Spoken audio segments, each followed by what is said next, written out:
undergoing my master's program. So not actively engaged.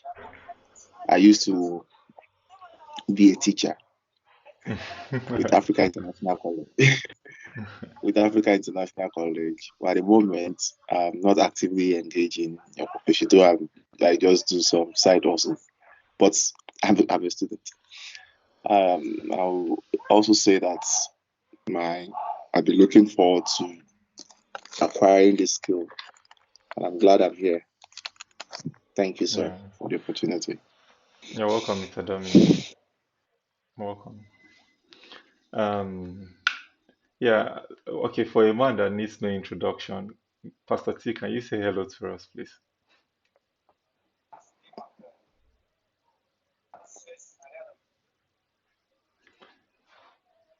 Hello, Pastor T.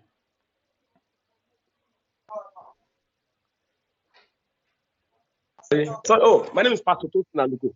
I'm just chartered accountant, business analysis, and investment analysis. I also I'm a CEO of a company, Solar Bank Africa. Of course, certainly expanding through the world and the grace of God. So that's more of Hallelujah. me. God bless you. All right. Yes, sir. Thank you very much, sir. Thank you very much, sir. We're glad to have you God bless here. you. Yes, So, sir. everybody, meet Pastor T, my father, my mentor.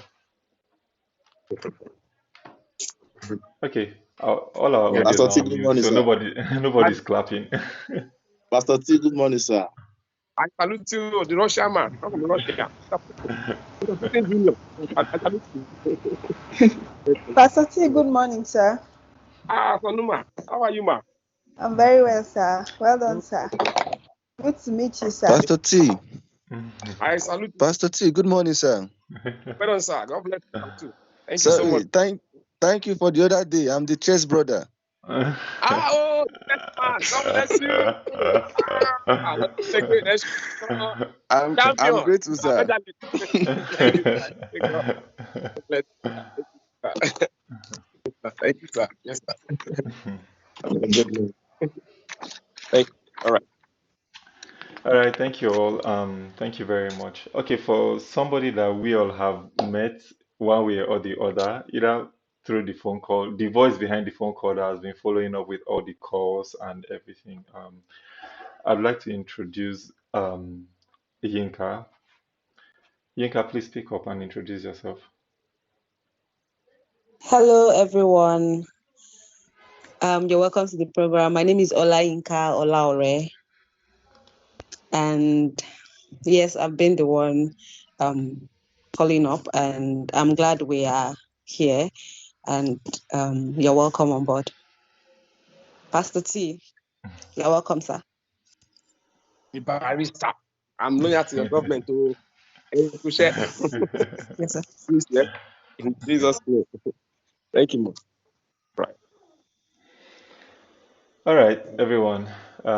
Everyone has met everyone. At least for those who are not here, when they join us, we'll give them the opportunity to also introduce themselves so that we can get to meet them. Because most importantly, part of the things that you want to do is to build a community in any career you're stepping into. You want to know people or have a community, people of like mind, people that when you have a challenge, either in learning or when you have a task or anything, you can always call them to say, "Oh, look at this, look at that. What do you think about this?" So they can, you can help each other grow, right? That's the essence of the WhatsApp group and everything. So I hope you make good use of that. We have great people from every walk of life and from all over the world. This is not everybody, of course. Some people are joining in, some people from some states in Nigeria, some people entirely from other countries around the world generally. Like we have Dominic here. Dominic is speaking to us all the way from Russia. And yeah, maybe we'll have somebody from Ukraine too, so that we'll settle fights. All right, so Don't worry, I'm we'll bringing also, somebody from Ukraine. okay, definitely, definitely, that would be cool. Yeah. So we're going to also be having other people from the UK join in also. Yeah, as far as I know, and then majority of whom are Nigeria, but soon we'll be having international students too. Yeah. All right. So, welcome to data analysis training, the long-awaited training. I believe that every one of us here, we must have had one or two discussions personally with you. I know that this is something, this is a skill that you want to acquire, and it's a skill that is relevant not just for today, but also for tomorrow. Let me give you a brief talk into a bit of history to where we are today. So, some time ago, if you've been around companies and corporate careers for a while now, if some time ago, if you were asked to do things like, oh, auditing team submit annual reports, blah, blah, blah, or do all of these kind of things, pretty much you know that you'll be submitting like a full handout of 80 to 100 leave for annual reports because that thing in itself is more hectic than projects, right? So you'll be having writings upon writings with tables, analysis upon analysis, saying one thing or the other. And then for those who are quite advanced, you may see one or two charts being pulled with Excel inside everything. But good thing for the field of data analysis has come to make work very, very easy. Early in the 2000s, like year 2000 and all of that, we'll have people have companies, right? And then they'll hear about things like websites. They'll be like, oh, a website is good to have. Every company should have a website. And you see companies rush into having websites, opening websites, and just keeping it there, not knowing what to do with it, right? So you have a lot of static page, a lot of people coming into the website to come and see things and then just leave, not knowing how to convert everybody coming to visit your website, not knowing how to convert them into paying clients and all of that. So it's been a challenge. So you can see a company that has database. For those of them who did the more advanced thing, they would have been collecting data from clients, collecting name, phone number, blah, blah, blah, sign ups and everything. But then they would not know what to do with this data. They wouldn't even know they even had this data. I know of a company that for like 10 years, they've had websites, they've been interacting with customers through their website, but didn't have an idea that all of those data were stored somewhere. Pretty much for them, it was just the website for them was just like WhatsApp chat, where you can just be interacting with clients. Clients come, place orders, and all of that. Until quite recently, that's when they realized that, oh, this website that we've had all this while, we've been collecting data. We didn't even know anything about it. And now they are wondering, okay, not like now at least they know better now, at least with the change of government and all of that, they've been able to put more tech hands, data scientists and data analysts in place to use that data to make help analyze and make profitable decisions. All right, but the point is, some time ago, companies didn't know anything about data. They just knew about selling things to customers, meeting clients, and everything. Sometimes ago, if you went to the medical industry, they didn't know anything about collecting data. So if you go to places like schools, you go to places like hospitals, pretty much they will go and be looking inside one cupboard. They'll be looking for your card and then they will search like when did you come to the hospital. They'll be asking you all manner of questions, trying to look for your card to see if they can find your card and all of that. But all of those things now, pretty much for a lot of I don't know, but if you allow me guess, I'm going to say for a lot of them, all of these things are past now, right? Because they now know about companies are now enlightened, industries are enlightened, and they know what to do right now.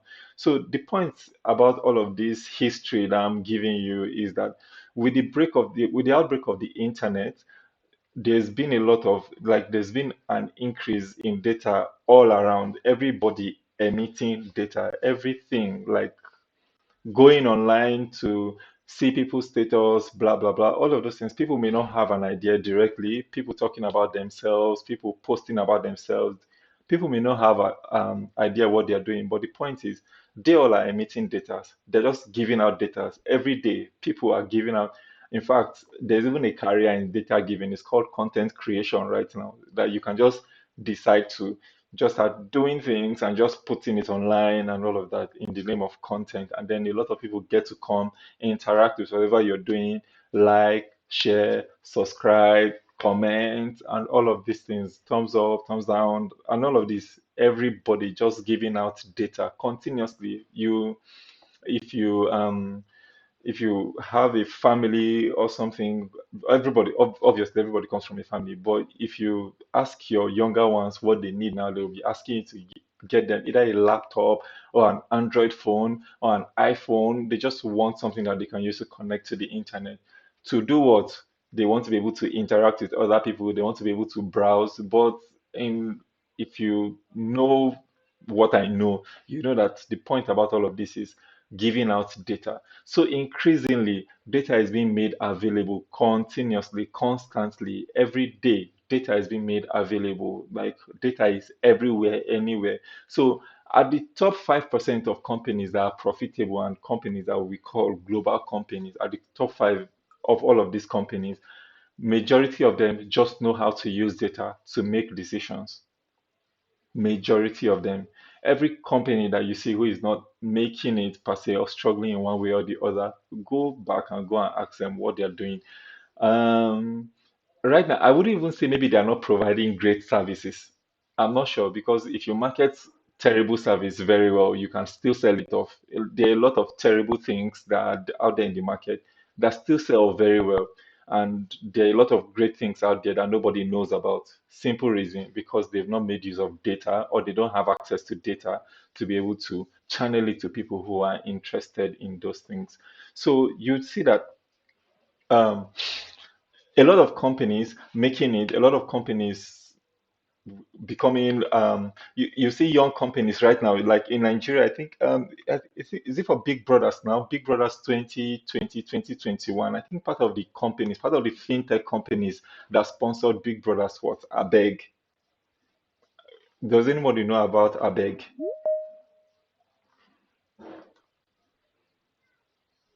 Hello, does anybody know about Abeg? I do not. Really? So you don't know there's an app called Abeg? Ah, you At all. mm-mm. No, What, what, I'm what, quite not aware. Abeg is what's an your app. and Abeg is an app that you can use to beg for urgent 2K. how about like 1 million? I need money. Abeg is an I app. beg. Yeah, Abeg is an app that you can use to beg for urgent 2K. Then they now powered it with things like transfer, buying of data, all of these small transaction. But it's a fintech app. It's called Abeg. Abeg, like it's so surprising that you don't know it, and even until Big Brothers, I didn't know it. But Abeg sponsored Big Brothers. So you see a lot of things. You see companies like 1xBet, NigerBet, blah blah blah. Those guys are good with marketing. What? Those guys are really good with marketing. You will see them thriving, doing big things, sponsoring big events, spending a lot of money for on marketing, spending a lot of money just to give to people, to get people to come and register, buying cars for a lot of people. You see a lot of things happening with companies like with all of these betting companies. But trust me, if you are around the internet, you know that every redirect that you are being redirected from a page you want to go to. If you, for instance, if you download movies from NetNinja, for instance, if you but before you download the movie, you're being redirected to another page entirely, right? Every redirect that you're being redirected, trust me, you are being redirected to Bet Ninja page or 1xBet page. I don't know if you have seen all of those things. You will see their ads popping Yes, up. Yes, you see them. Their ads popping up on every application. You use Boomplay, Spotify, blah blah blah. All of these music platforms. You see that out of five ads, two may be their own ads. Out of 10 redirects, trust me, nine redirects is like going directly to NigerBet, 1xBet, and all of it. What's the point about this? It's all data hunting and data gathering. That's why that business is not about to go out anytime soon. If you travel a lot, you see maybe in places like I don't know about ABJ because ABJ to this north, a lot of things don't happen like that. But you go around the west like this, before you see 10 billboards, apart from this election period, there are a lot of billboards have been occupied with election, Tinubu, Obi, and all of those. Before you see 10 billboards, eight like this will be for betting companies. Those guys spend a lot of money on advertising and gathering data, and they hunt you for it. So the point is now companies are now aware about how the world is working. They are becoming aware, not like they are fully aware yet. A lot of them are becoming aware of why everyone needs to have a website. You would notice that a lot of times, so many people provide things like free services like you can go to their website, watch their content, do stuff around their website and all of that, and they won't charge you for it and stuff. And then you'll be wondering why are they giving it to me free. You see people do things like release free courses, blah blah blah, on their platform, but then you get to get redirected to their platform to watch the free courses and all of that. The point is, companies are willing to get your data at any cost. Do you understand? It's like saying, for instance, if you go to all of these music platforms and all of that, you would be allowed to sign up and use their service for free, maybe like first 3 months for free, and then maybe a limited version of that service. You still keep using it and all of that continuously. What's the point about all of these things? The point about all of this is to just get your data. Trust me, the world is not that generous to give you everything for free, right? Like people, somebody cannot just sit down and spend a lot of money building app just for you to use for free. You use for websites like Google, YouTube, all of these search engine machines and all of that. Even Facebook, Facebook does not collect a dime from you to use Facebook. So the question is, how do they make their money? I don't know if you've ever wondered or asked yourself such questions. You see things, Instagram, Facebook, WhatsApp, um, WhatsApp, Google, YouTube, all of these free services that we use on a daily basis. So the question that you should ask yourself is, how do they make their money? Some of us feel like the more we are spending data on them, that data is converting into money. Yeah, I'm seeing you raise your hand and you're smiling at yourself. It's fine. Just smile at yourself very well. Trust me, data does not convert into money for anybody. The more you burn data on a website, it doesn't. In fact, so like a page like YouTube and all of that, you burn data, you burn data, you burn data. They themselves, they're even spending more money giving on the person that is creating that content that is keeping you online. Like they pay the content creator, you go there, you burn data. They don't make any money from your data, that from the data that you're burning. Sincerely, it's data does not convert to money from them. It's you who needs the data to even access the service. But the point for them is, majority of them, what they do, where they make their money from, is having your data. Everything, every video you click on, every video you preview, everything you search on those platforms, anybody you chat with, anything, like it's like we feeling like, oh, when you're chatting inside your room and then you're chatting with your phone, you can cover the screen of your phone so nobody can see your chat. But the truth is, in the virtual world, everything is just open.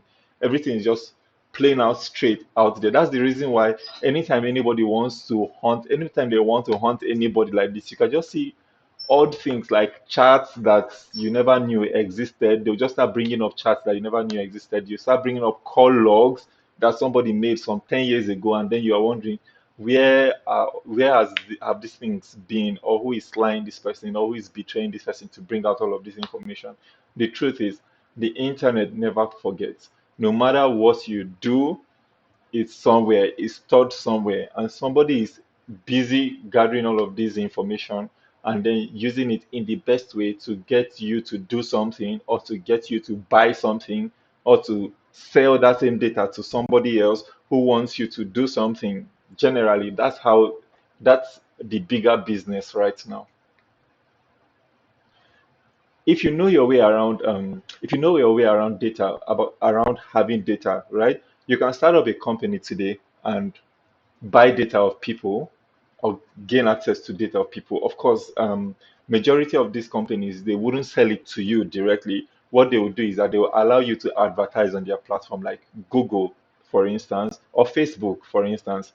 If you have a company, rather than them giving people's data to you directly, they'll just allow you to choose your target market, the kind of people you want to reach with your product. And then when you make that advertisement, they will channel everything to those people within that category. Do you understand? Like if you say, for instance, you want to meet people who are in real estate, that live in Russia, that are within 25 to 40 years of age, that are married or something, whatever you select for your target, whatever demography you select for your target audience, what Facebook eventually does is to channel all of these things, all of your ads, channel it to people who fit that kind of description.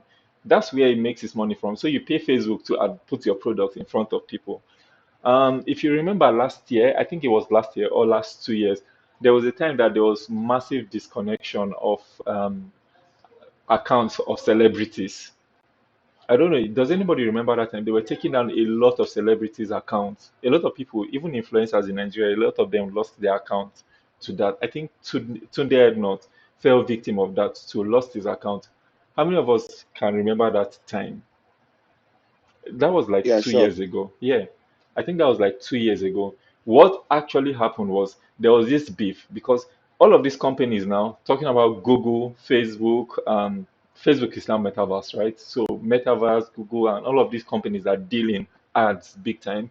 We're wondering, instead of people, like they had like data of up to 2 billion users and above, right, within their database, you could pay them less. For instance, on Facebook you can spend 5k on ads every day and you're going to reach thousands of people. They're going to get your ads before thousands of people just spending 5k, ordinary 5k.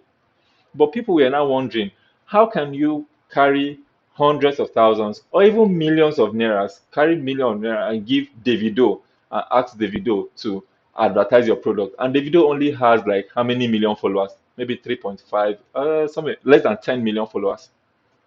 Do you get? Instead of you to pay less than half of that amount and then we get to put your product before 2 billion people. That was the beef then. So in a bid to discourage using influencers to make ads, and what happened was that they now started disconnecting a lot of influencers' accounts. So a lot of people lost their followers, lost their account, lost everything, and had to start all over again. Simple reason, because we want people. If I say we now, I mean Metaverse and every other company wanted people to do ads through them rather than do through influencer. That's to tell you how much influencer marketing is affecting the revenue of all of these companies that do this. So the point is, the whole crave in the world right now is for ad, right? Like I think I saw a post where they were saying that data is the new oil. Hello, are you with me? Sure. Yes. Yeah, yeah. So you should have seen this thing. Maybe you would have come across it where they were saying data is the new oil in this 21st century because anybody who has data can do anything. Some time ago, during this U.S. election for Donald Trump and Biden and all of that, I think after Biden won the election, Mark Zuckerberg was sued to court. I think he was sued to court for manipulating the polls in favor of Biden after Biden had won the election and all of that. Simple reason, he had data. So he could manipulate the algorithm to favor one person's ads and one person's campaign rather than the other person's campaign. So this is how powerful data has become. The real powerful people in this world, the real world powers are not the people that have all of the weapons. Of course, military-wise, when it comes to nationally and stuff, we might start talking about the people that have more securities and of like the US is called world power because generally it has more weapons and security to protect itself and protect anybody within its territory. That's why it's the world power. But sincerely, the real people with power in our 21st century are people with data. People with data can do and undo anything. Let me tell you how powerful data is. Data is so powerful that you to put an ad of 5 seconds, just 5 seconds, 5 seconds ad, right? Before any video you watch. So before you watch the next video, whether you're interested in that ad or you're not interested, they just keep it in front of you for 5 seconds. it's so powerful that companies will pay hundreds of thousands, like in Nigeria right now, just to put their just to put an ad on a billboard that you probably would not look at up to 5 seconds before you pass the billboard when you are passing by the express. That's how powerful data can be.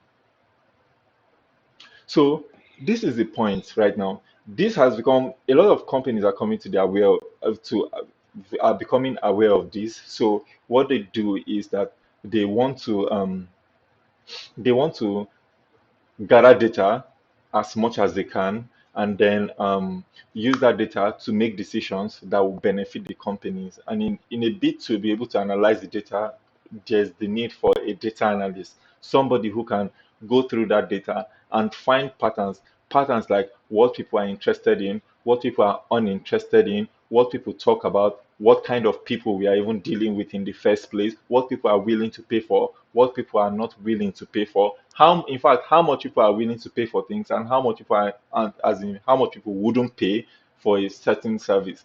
Like with a data analyst, companies can have all of this information. This time around, they wouldn't just be giving out product. I think one of these days, I think one of these days, I think it was Pastor T that said that right now you in fact sometimes when you're in an environment and you want to start a business, before you start the one that is you are passionate about, first of all start the one that people are interested in, something that people need.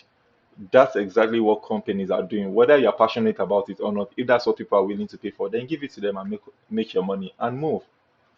So this is what you've come to learn. You've come to be at that place where every company, every organization would wish to have your service. And even if you are not intending to work with different organizations or stuff, you are intending to have your own thing and run your own thing.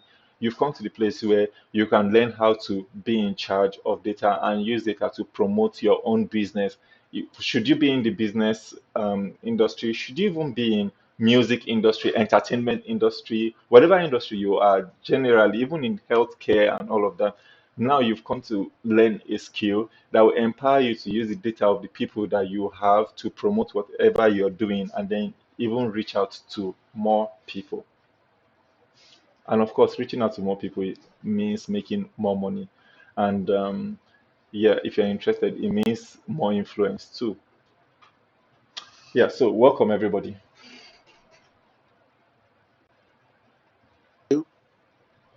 Thank you. Yep, yep, Thank you. yep, welcome. So we have Grateful Kano in the house. Grateful, please kindly introduce yourself, what you do, where you are, so that we can get to know you better, please. Okay, I'm grateful, Kanu. I'm in Port Harcourt currently. I'm a financial planner with Cornerstone Insurance, and nice to meet everyone. Thank you. Yeah, financial water. Financial planner with Cornerstone Insurance. Mad, mad, see career, Yes. my God. Wash. All right, welcome, Grateful. Okay, You. so Thank you. yeah. So I got a prompt that this meeting would need to be restarted again, like after 1 hour. I wasn't aware that Team has upgraded to 1 hour time frame. Usually Team is the most flexible guy when it comes to virtual meeting like this because they allow you to record for as long as possible and all of that. So I just got a prompt. Should this meeting end, we're using the same link again to join in, please. Please, did you get that? Okay, sir. Yes, Yes. yes. Okay, okay. All right, Yes, yes. all right. Everywhere good. Okay, so today we are going to be introducing us to data and to the I program didn't get the generally. last thing you said, sir. Okay, I said I just got a prompt that this meeting may be ending in a few minutes. I I didn't know that team has a 1 minute sorry, a 1 hour. I didn't know they have a 1 hour this thing. plan or something. So it's going to end now. So we'll have to rejoin with the new link. Sorry, with the same link we have on the group, rather. Did you get that, Dominic? Yes, I did. Yeah, Thanks. I should will. the meeting end, we'll just rejoin with the same link again and take it up from there. Okay, Yeah. noted. All right. All right. So I was saying that today we're going to start talking about data analysis generally as a field, as a career, and then we're going to introduce us to the program fully, and then what we should expect and everything, and if possible, do one or two installations for us before we are out of time today, right? So, somebody please talk to me, interact with me. What do we understand when we say data?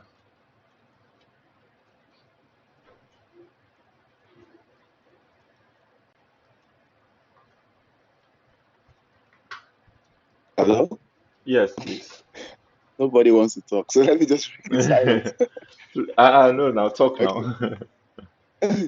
I know. I was equally waiting for someone to talk, so I assume that maybe others who are waiting for others to talk. Okay, So so let me just talk. let me give you the privilege to select somebody to talk. No, let me just say something. All right then. Just a layman point of view, so that we can move on. And that's okay. I think, in my opinion, I think data is raw information, not unprocessed information, Okay. unprocessed. Yeah, Okay. that's in That simple terms. yeah, that makes sense. That makes sense. All right. Does anyone else want to say something?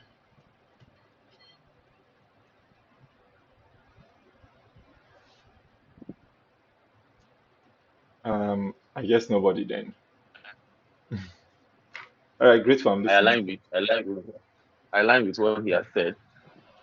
Data is unprocessed information. I just align with him. Thank you. All right, that makes sense then. All right, so let's talk about this. So I when I was in secondary school, we also learned the same thing, right? We said data means unprocessed information or raw information, and then after processing, what we get is information, right? So like data is the crude oil for information, right? Um, that makes a lot of sense. Foundationally, it makes a lot of sense. So let me say one or two. So what data is data is any information that can be collected, stored, and analyzed. So it can be collected, any piece of information that can be collected, stored, and analyzed. So that's a very simple definition of data too. It still aligns with what Mr. Dominic has said and what Mr. Grateful has aligned with. All right. So it means that next to being unprocessed information, part of the qualities that we have for data is that you can collect it, you can store it, and then you can also do what? Analyze. It can be in the form of numbers, text, images, audios, or videos. Those are the kind of things we interact with, right? Numbers, text, and all of those. All of these put together, they are all called data. So let's not forget that we can collect data, we can store data, and then data can also be analyzed. Now, there are two types of data basically. We have quantitative and qualitative data. Hmm. Let's see that.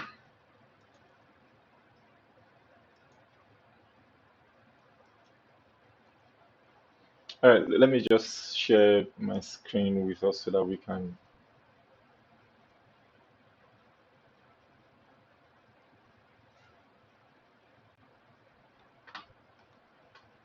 Great.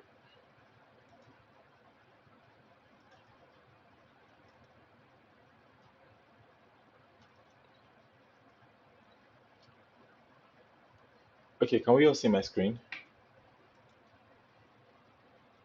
Oh yes. Okay, Oh, yes, I can. okay. Everybody else too, right? Uh,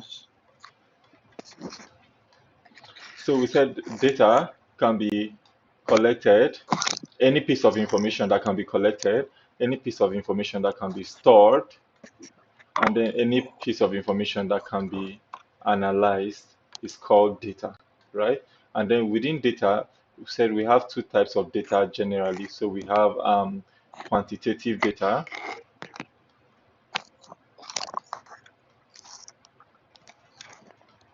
and then we also have qualitative data.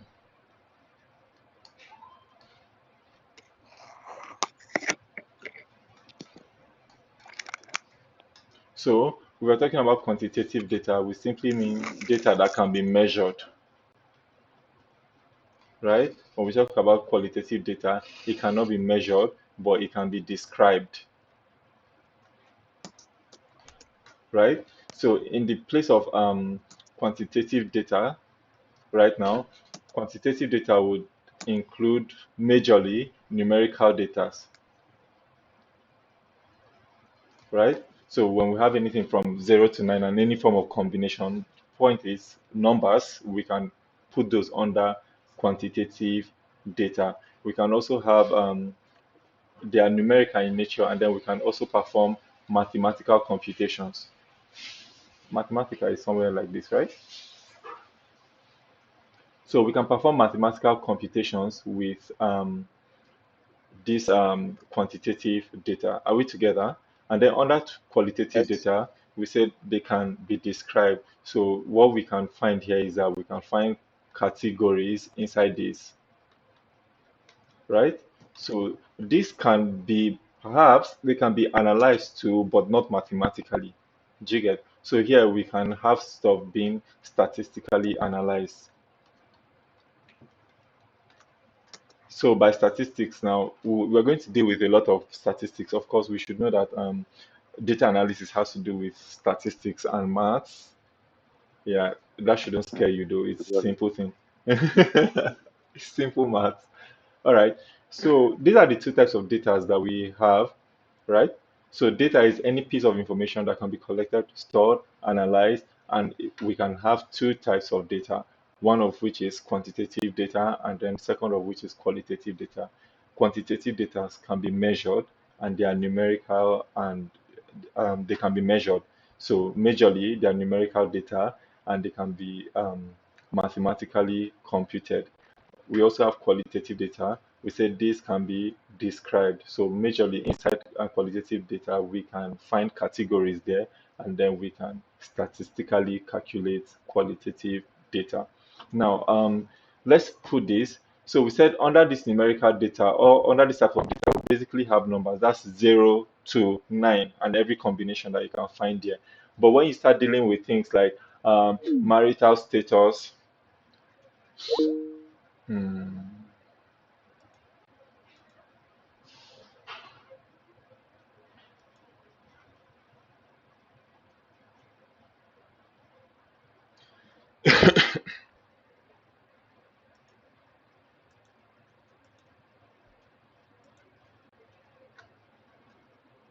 Yinka,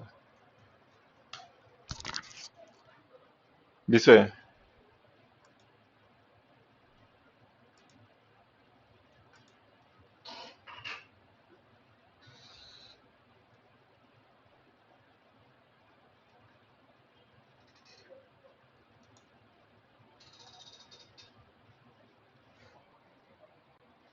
You just enter my video like this, you see. Oh, that team did not work. Oh, it has time limit. Uh, I didn't put it. Or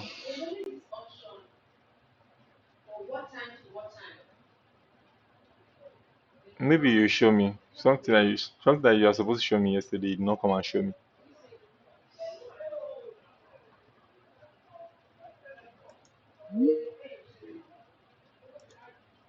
I'm joining back. Oh, better shut up.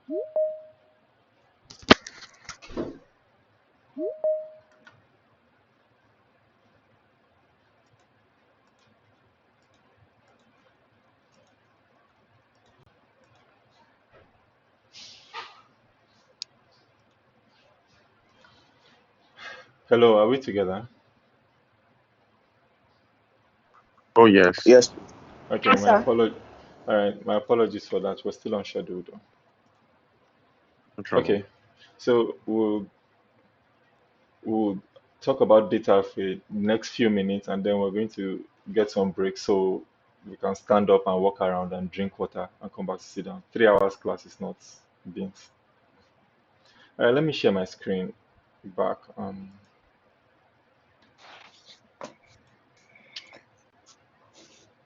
Okay, so can you see my screen?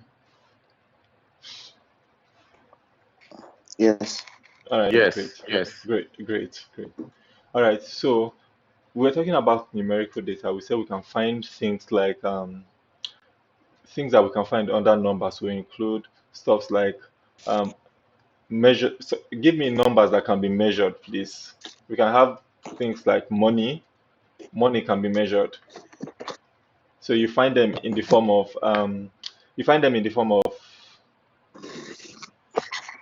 um, revenue, sales, discounts, right? All of those are basically we're still talking money, right? So you might find them in any of those forms, but it's still money. So money can be measured.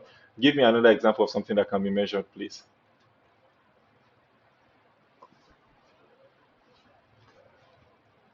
Both. What?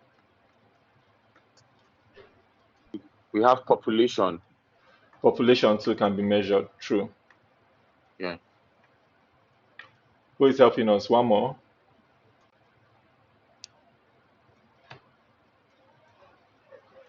One more.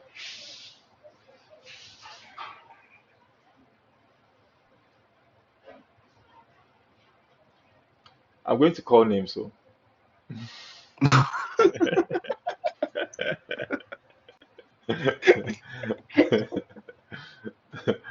all right. So age, money, population, this can be measured. We can also have things like wait, if somebody point at me now, Food. what am I going to say? Food. Oh, did somebody just say food? Yes.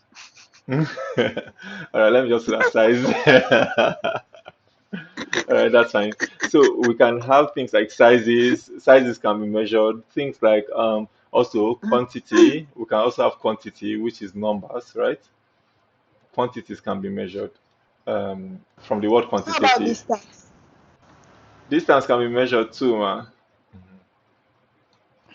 So we can have oh, I meant to say quantity there. So we can also measure distance, like of course, because these are ordinal numbers. In other words, if you say things like 2,000 kilometers and 1,000 kilometers, we know that 2,000 kilometers is higher than 1,000 kilometers, right? So all of these numbers they fall into things that we can measure. So they all fall under quantitative data. But how about numbers that cannot be measured? Water. What is supposed to be a number that cannot be measured? Yeah, I'm not certain about water, except are you talking about the liter measurements? Because water is measured in liter. No.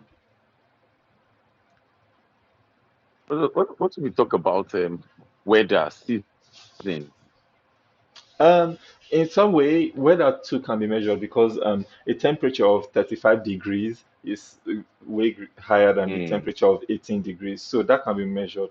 If we're talking about numbers that cannot be measured, we're talking about numbers like postal code, ID numbers, because if somebody else's postal code is 2000, somebody else's postal code is 1000, it doesn't really mean that the person that has 2000 is higher than the person that has 1000, right? They're just numbers that Yeah. identify, they just identify people or identify places or identify things. So basically, numbers that cannot be measured fall among numbers like IDs.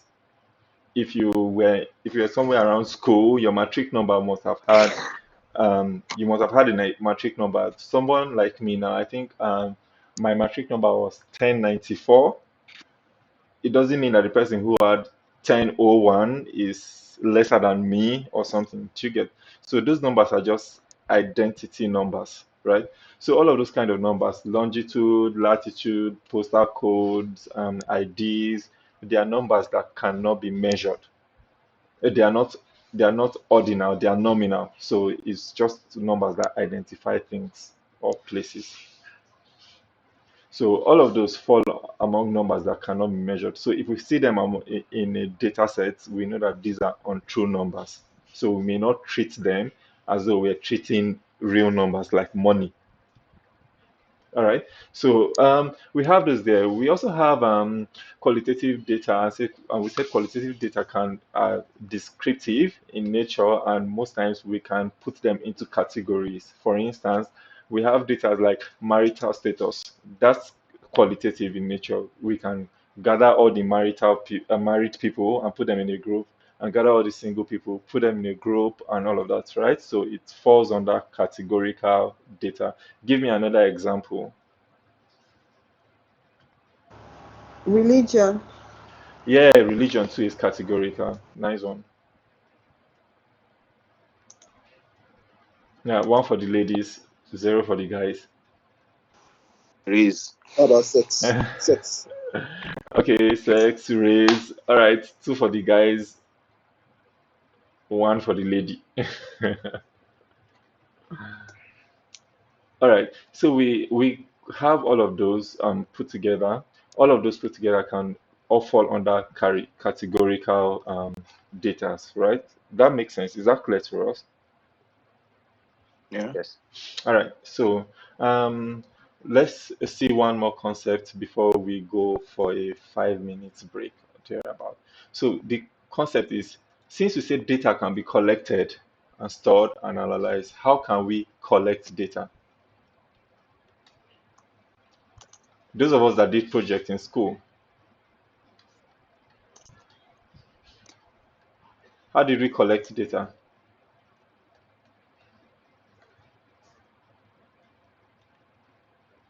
So Questionnaire models.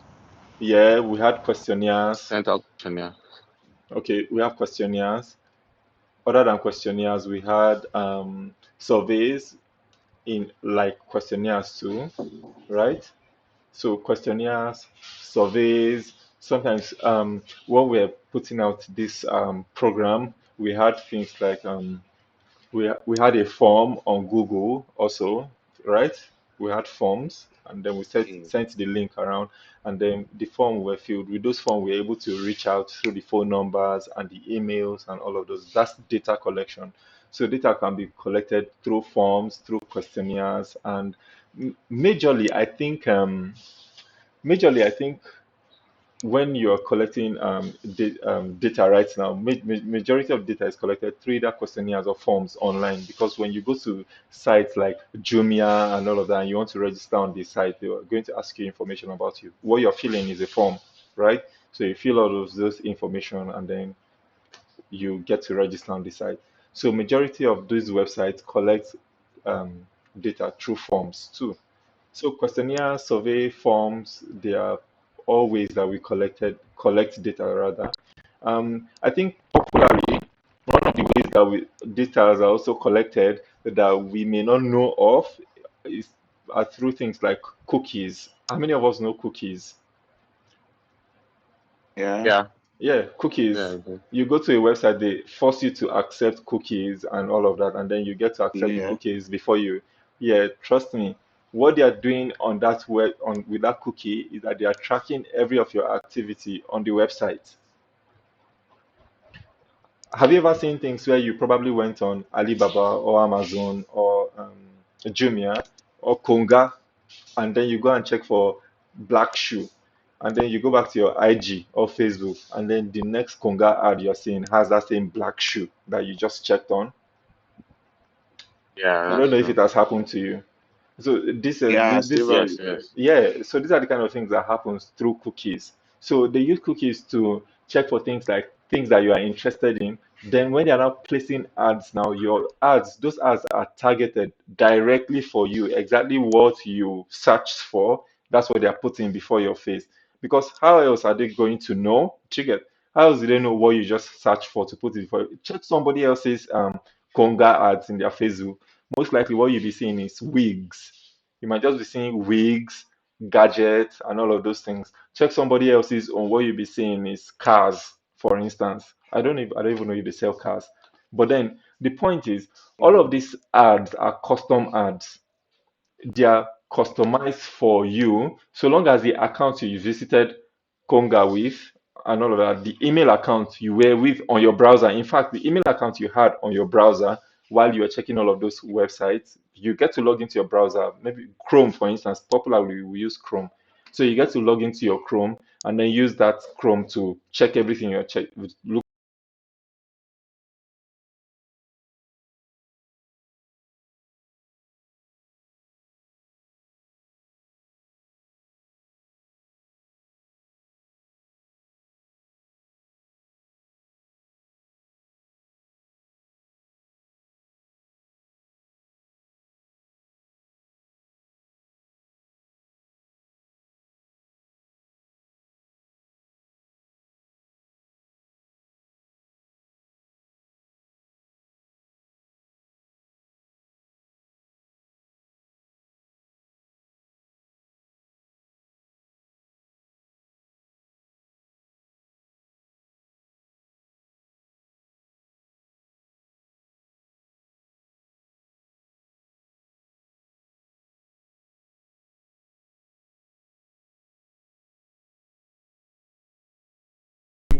by this side. I shouldn't have told you anything.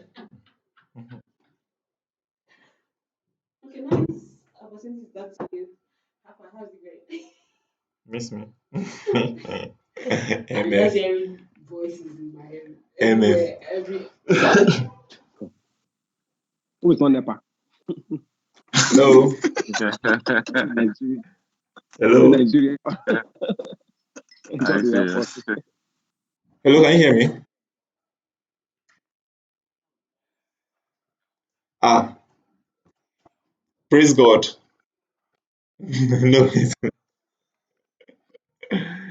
No, it's not it's not NEPA. I was going to the power button of my laptop is just by the side. I was going Uncle, to remove a USB cord. So I Uncle, where are you now? hello? Yeah. Sorry. Hello? Yes, Yeah, well I with can hear you. you now. Okay, you can hear me now, right? Yeah. All right. I'm back now. Oh, sorry, what was the last thing you heard before my system tripped off? Cookies. Oh yeah, thanks. All right, we're talking about cookies, and then I was saying how that cookies are placed on you to watch your habits online, every of your habits online. That way, they're able to sell products to you. Funny thing about these cookies is that most times the idea behind the cookies originally is to track your behavior on the website. Do you get? So if you go to Jumia, Jumia is just supposed to be able to track your behavior on Jumia website alone.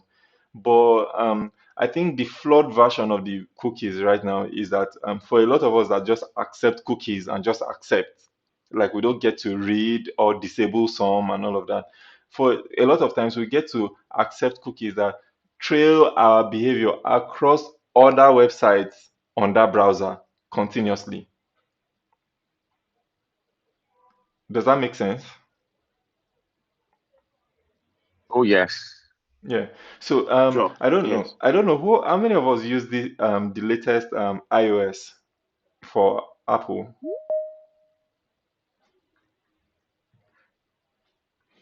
Hello. Okay. Don't worry, I'm Android.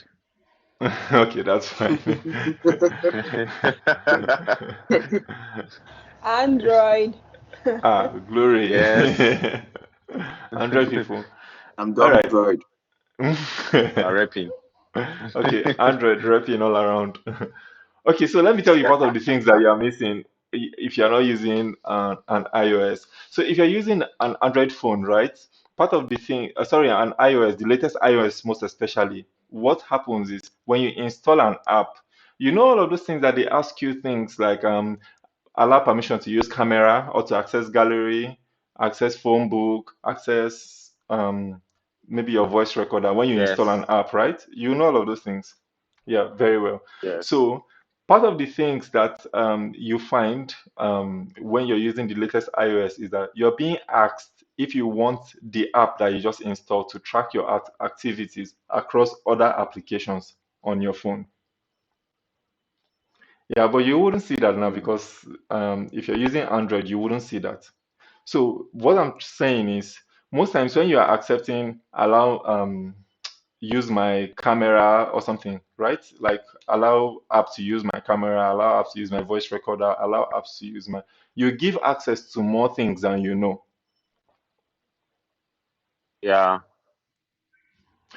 You might not even know it unconsciously when you're typing with your keyboard stores your usage habits. So if you're somebody who is always used to saying everywhere good, everywhere good, everywhere good, for somebody like me now, the moment I just type everywhere like this, my keyboard automatically just suggests good for me. Do you get?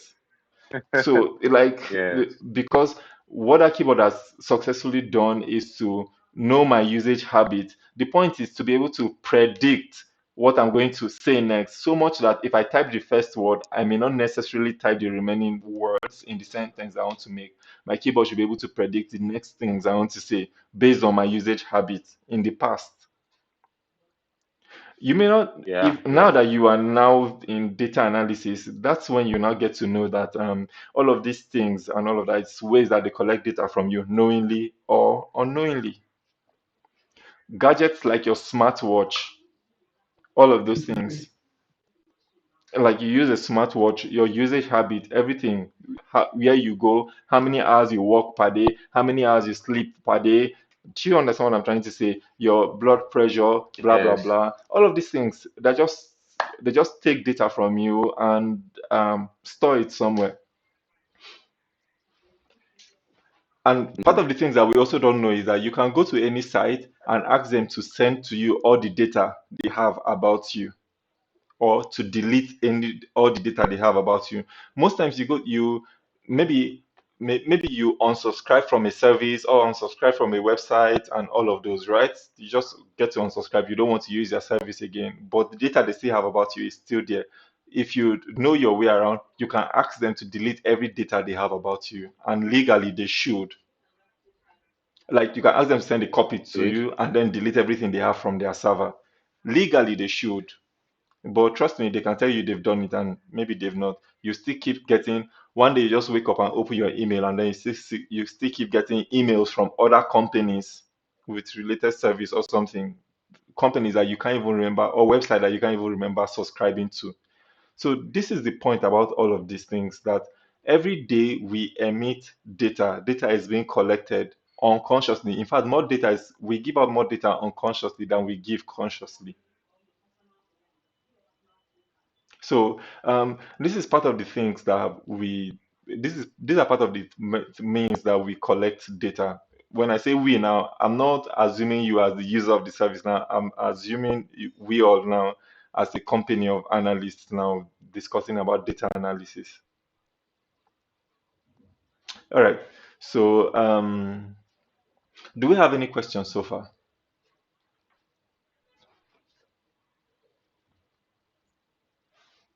None yet. Okay. Olives. None so far, none so far. Thank All you. right. For now, no. Mr. Dominic, none from you too. For now, no. All right, great. All right, so we're good, pretty much. All right, so we're just going to take a 10 minutes break briefly and then come back at 9:40 and take it up from there. So stretch out, drink water and everything. We're going to take it up from there in 10 minutes. Hey, You can remain connected to the call. You don't have to disconnect. All right.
Nothing there, but I did with you for the night.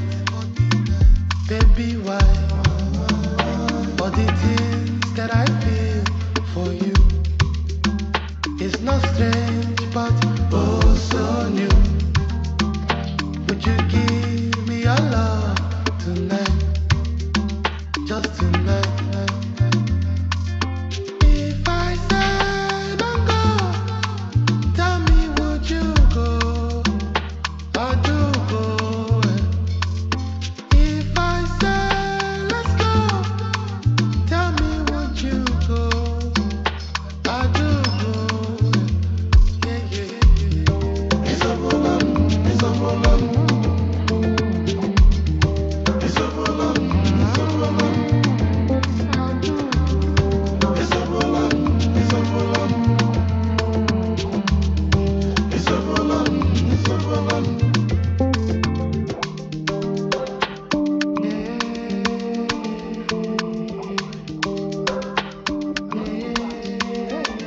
Baby, why? All the things that I feel for you is not strange, but oh so new. Would you enter the cave tonight to feel alright? If I say don't go, tell me would you go? I do go. If I say let's go, tell me would you go? I do go.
You're the air that I breathe tonight.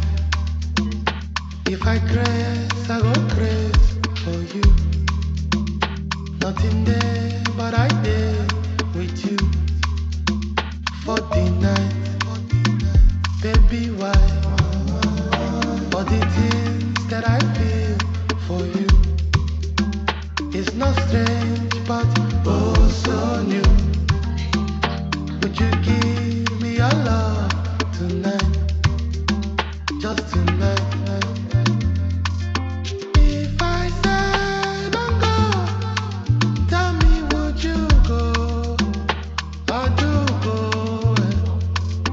If I say let's go, tell me would you go? I do go. Yeah, yeah, yeah. It's a woman, it's a woman, it's a woman, it's a woman.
but I did with you for the night.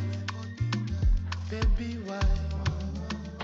All the things that I feel for you is not fair. Are we here now? Would you give me your Yes. love? Okay, Yes. welcome. Okay, welcome. Welcome back. Thank you, thank you, thank you.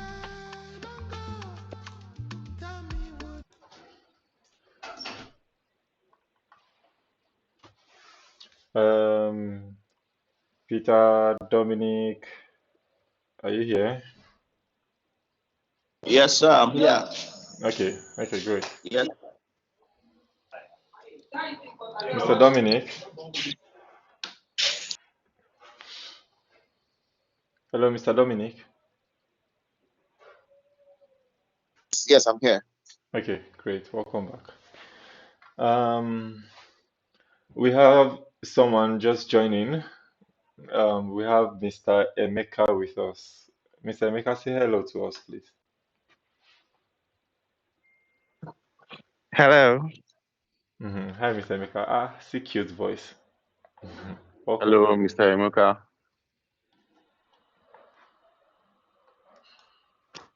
Yeah, nice to be here. Yeah, you're welcome. Can you kindly just introduce yourself, Mr. Emeka? Tell us what you do, where you are.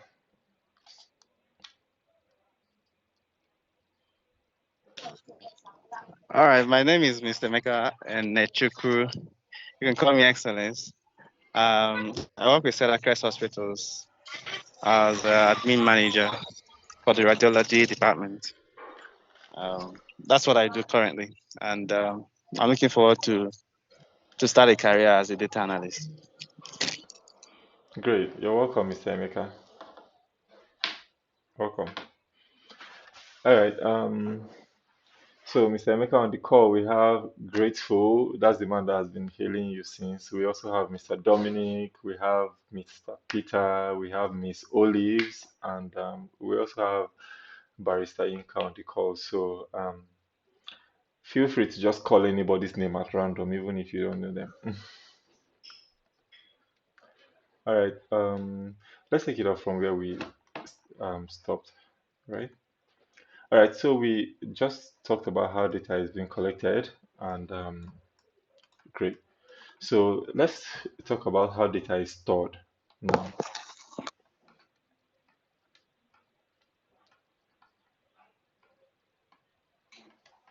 All right, so question, how is data stored? I think someone is trying to log in.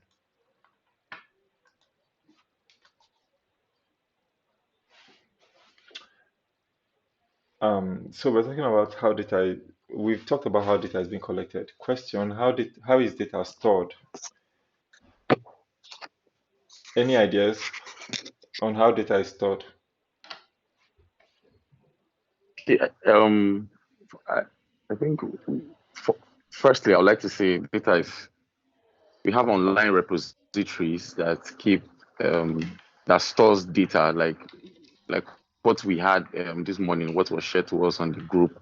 That's the Yeah, Google Drive. I think that's yeah, one way yeah. you can store data. Okay, that's awesome.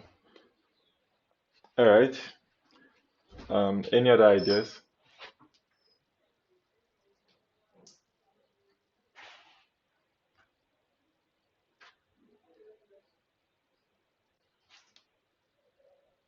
Any other ideas? All right, let me just take that up.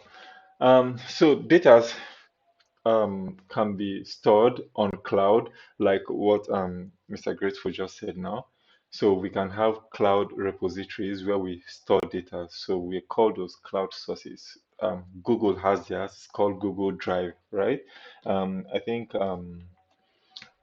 Microsoft also has theirs too. It's called OneDrive, and other than Azure, of course, and then we have a lot of them.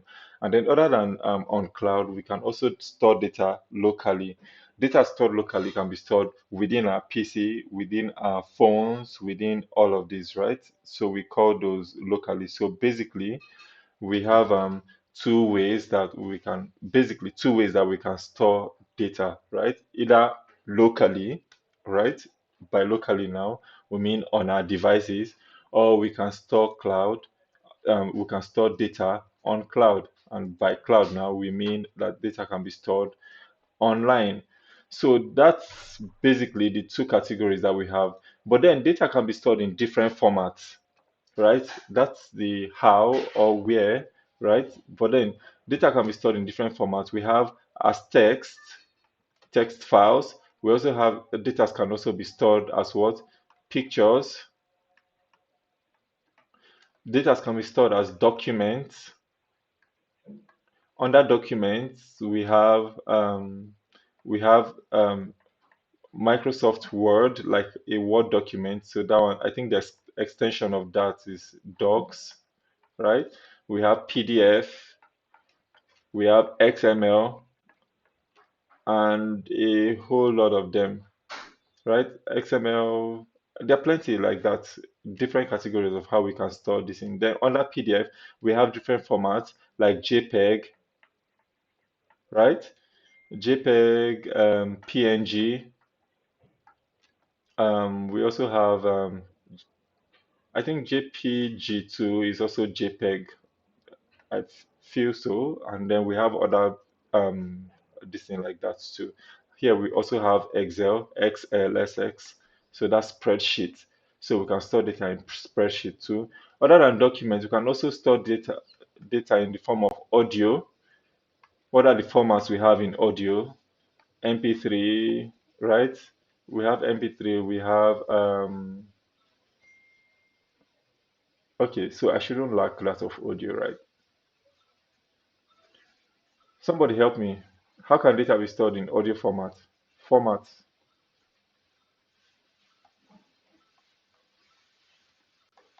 MP3. Yeah. There are a lot of these formats. I don't know why it's not coming to my head right WMA. now. Yeah, WMA. True. AAC. Nice.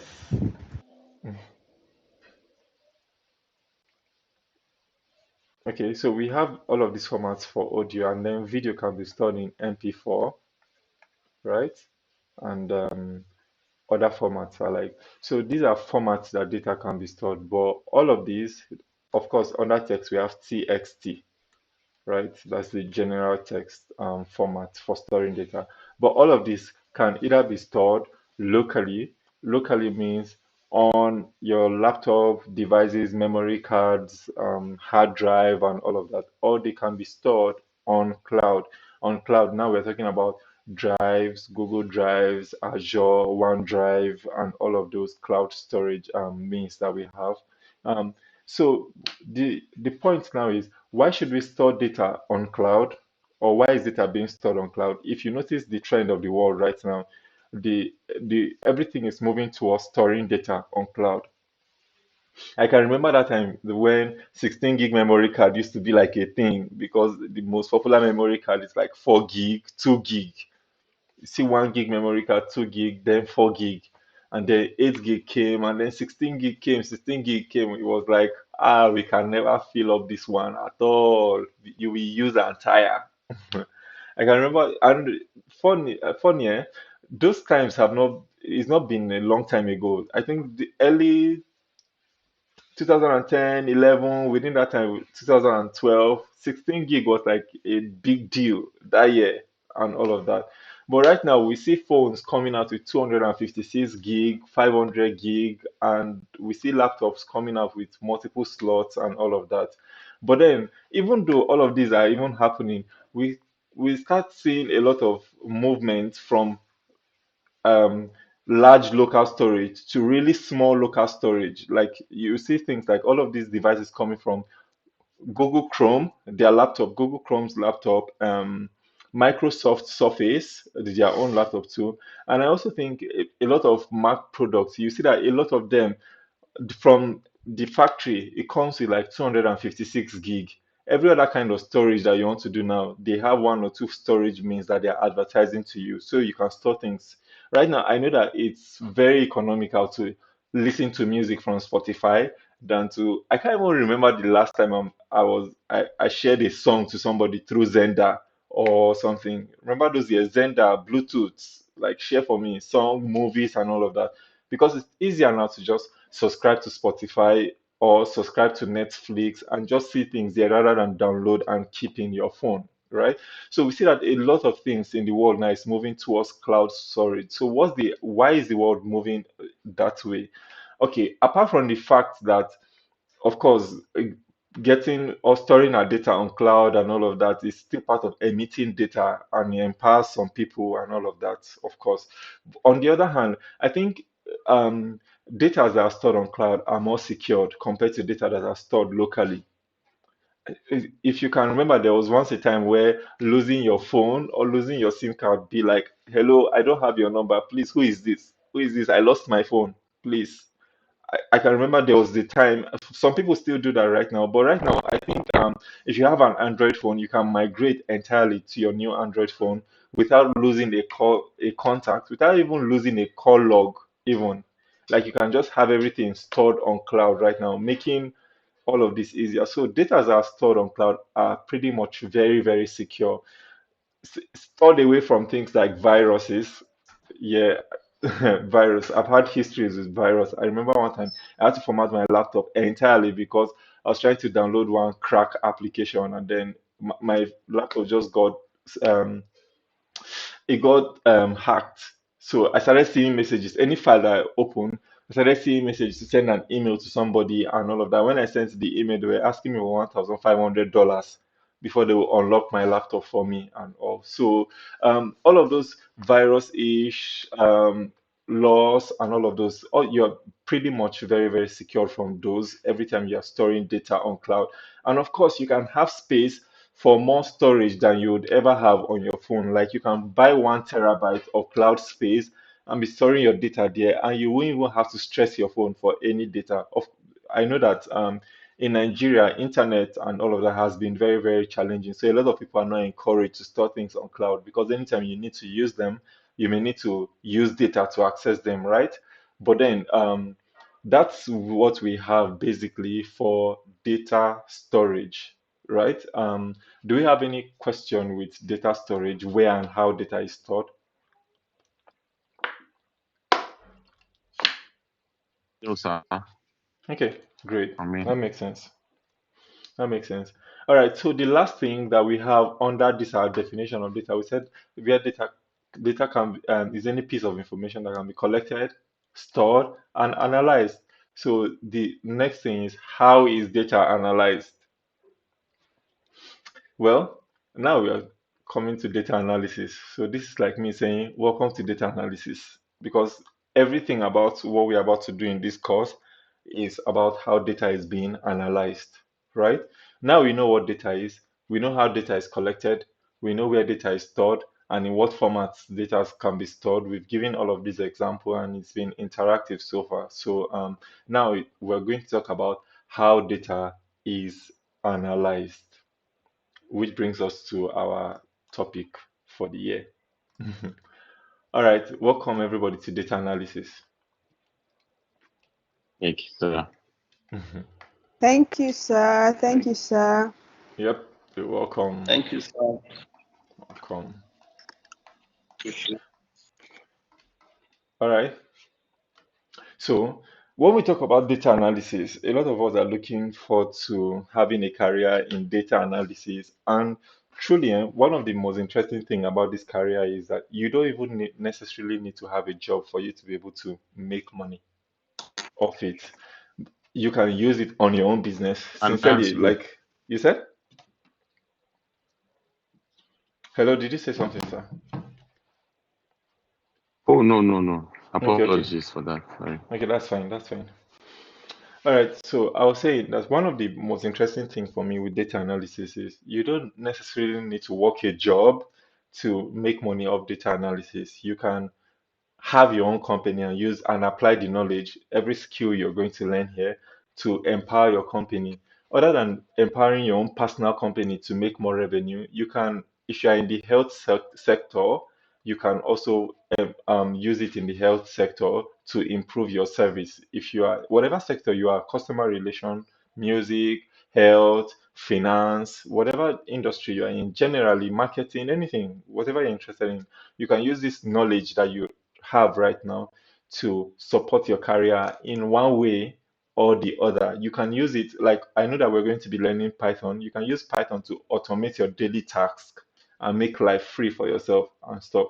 So I think personally, I feel like data analysis is one skill that everybody should just in one way or the other just have and all of that. But then, yep, my question still remains, what is data analysis?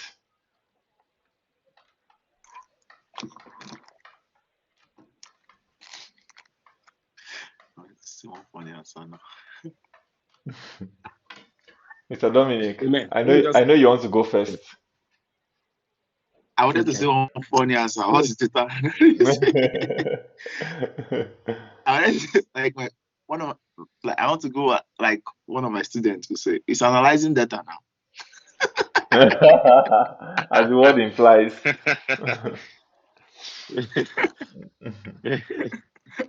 Ojoro answer. Yes, so uh, let me give you a very funny story briefly before Okay, somebody answers let this. me just okay, so that I will not go like my students. Yeah, go ahead. In my opinion, I'll say that in my opinion, I'll say data analysis is a way of like we said, collecting information, interpreting, and what else did you say again? Collecting information, stored information, analyze. So the data collected, so analyzing it is a way of interpreting the information gathered so far. The key word for me is interpreting the data collected and how it can Okay. become useful, whether for personal profit, for personal gain, or for corporate use, I think. Okay, so we have one keyword here, interpretation. Okay, does anybody want to add to this? Okay, in addition to what Mr. Dominic has said, data analysis also refers to the process data sets in order to draw meaningful conclusion about the information that they contain. Just like you explained earlier, telling us how that there are qualitative and there are quantitative data data sets. You want to know how much for this month. You Hmm. have a lot of data from that particular data set, and you're able to draw conclusion on the yes based on the examination and the analysis you have carried out on that particular data, something like that. Okay, so your keyword here is processing, right? Am I right? Okay. Yes, yes. Okay, okay, great. Amen. Makes sense. Amen. All right, who is Would you like that? adding? Sir? Myself, Pastor Aluko. Let me Okay, add one or two things from what I learned in accounting.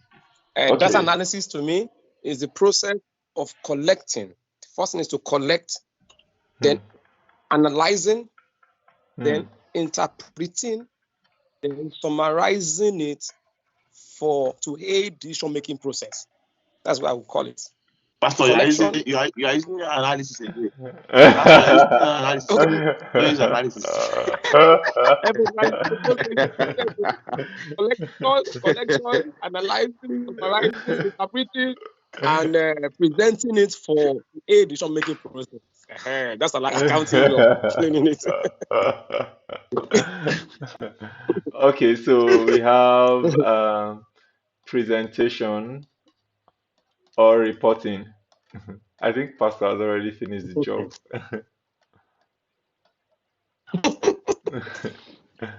Okay, so yeah, we have this.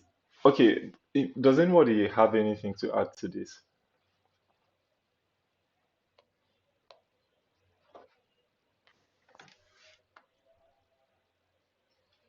Hello, does anyone want to say anything?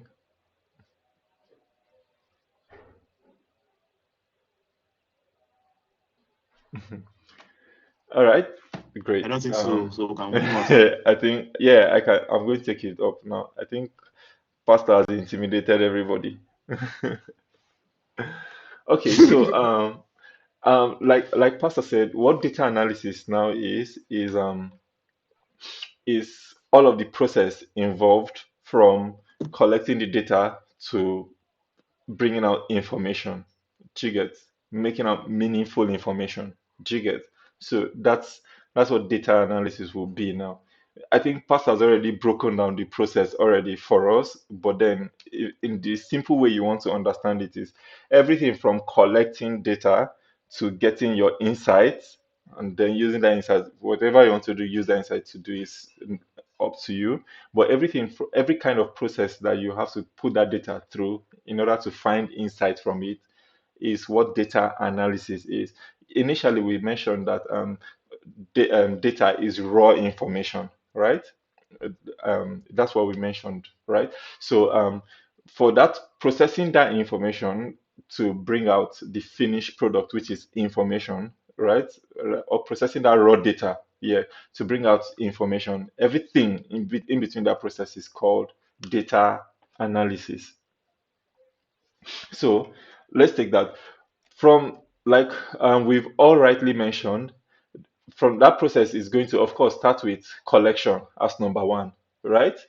So here we have analyzing and then interpreting and presentation, and then we have processing here. I think this processing is going to come in as number two because once you collect it, you must, one way or the other, you may have to perform one or two transformation for the data to in preparing the data for analysis. Are we together? Um, because let's say, for instance, now you put out a Yes. form to collect all our information right now. If we collect all our information, one way or the other, if I say everybody bring out your names, every most likely everybody might just put in their names. Maybe some will put only first name, others will put first name and last name and middle name. Others will put all their names in capital letters. Others will put all their names in small letters and all of that. It's data, but it's raw and unprocessed. Do you get? You can't just report it like that. So you may one way or the other just convert everybody's name to either first name, if that's what your requirement needs for an analysis, converting everybody's name to just first name, and then putting them maybe in title case or in uppercase or everything in lowercase. So there's just uniformity or consistency across that column of data. So all of that process is called processing or transforming. So every kind of transformation or processing that you do in getting your data ready for analysis, whatever that is called processing, right? And then next is, of course, analyzing. So we have number three here. So after you collected your data, processed your data, the next thing you want to do is analyze your data, right? So analyzing your data means trying to find insight or patterns across your data that can pass for it's like saying if something happens again and again, if you see something that is consistent through your data from beginning to the end of your data, that's a pattern you found, right? So with that pattern now, you can have that as an information. So the process of passing of looking for all of these patterns within your data, looking for insight in your data is called, of course, analyzing and all of that. So how you present all of these, all of your findings and stuff is called, of course, interpretation. But then inside this interpretation, I would like to use a word here. Let's put visualization here. Visualization. Z. Okay, so let's put visualization here because after you found your insight, right, you need to put it one way or the other in a way that whoever you are reporting it to or presenting it to can understand. Because let's say, for instance, if you were looking for patterns using Python as a programming language, you cannot just carry your Python scripts with all of those codes and go and show, if you're working for somebody now, go and show your stakeholder and say, sir, look at it. Sir, look at it. Do you understand what I'm trying to say? It wouldn't make sense to him because he's not. Um, I think would the word be technically inclined or something? He may not be technically inclined, so it wouldn't make sense to him. So you have to find a way to interpret every of your findings through visualization into one report, right? And then, so this is our fourth process here, or yeah, and then lastly, you can now report it or um, yeah, present it or report it to whoever is involved. So basically, this is data analysis. Every process from collection to analyzing, from collection to processing or transforming, to analyzing, to interpreting, and then to reporting is everything that data analysis is. So who is a data analyst? The person who does it. Yeah, I It's needed to me then. answer. Yeah, it's you. I needed to answer that Because before you give me your student you, definition of you, who a data you analyst are not is. showing. Ah. And you are not showing. Please are not showing on screen. It's not showing. Let it show. As a Okay, you can typing, we are not seeing on our screen here. you can see my screen. What's the typing? Yes, exactly. It's showing. Really? It's only one page is showing. That's the introduction page is showing. It's not moving. The pages are not flowing as you are doing it. No, nobody said anything now. Hold on, please. Mm, sorry. I wanted to On the say, first page. Mm. All right, let me try to share that again. How about now? It's coming up. no. Not yet. Okay, it's up now. Good. It's up now. Good, Great. good, good, good. Yes, Okay, so it's you up. must have seen the rough drawing that I've been drawing last number one, number two, three, four, and then Mm, before presentation as mm, five. exactly. Yes, yes, yes. Good, good, good. Okay, so all of this is what Yeah. data analysis is, right? And like somebody's students will say, who is a data analyst? The person who does all of this is a data analyst. All right. So now that we know what data and what data analysis is, the question now becomes, so who needs a data analyst? Mm. Everybody. Everybody. Everybody that wants to Like make money. God was one. God had to work with data too to Hmm. make human beings. Deep, Yes, now. deep. So Yes, Pastor. that's the truth. Yes, Pastor. Yes, you know. God's Bible said that, and God My saw God, when my God made God, my God. and God saw that man it was good. Everything was good. Everywhere good. Everywhere good. Exactly. Everybody Everywhere good. good. Yes. Right, deep, sir. Thank you, sir. I've added to my revelation for tomorrow's service. Glory to God. Hallelujah. Hallelujah, sister. Okay, so here we have this now. So we see that everybody from heaven and on earth, everybody needs a data analyst. So it puts everyone in a place of advantage, right? That's the reason why everybody goes for this skill. So all of this, even though this is simple, trust me, like if you go on LinkedIn and then you see data analyst, data analyst vacancy, looking for a data analyst, blah blah blah blah blah. They will give you 50 job descriptions for that data analyst. Trust me, if you understand what they are looking for, everything they are looking for is within this process that we've just stated. They're just saying we need somebody who should be able to collect our data from wherever it's being stored, right? Whether locally or on cloud, somebody who is able to connect to our database and collect our data, right?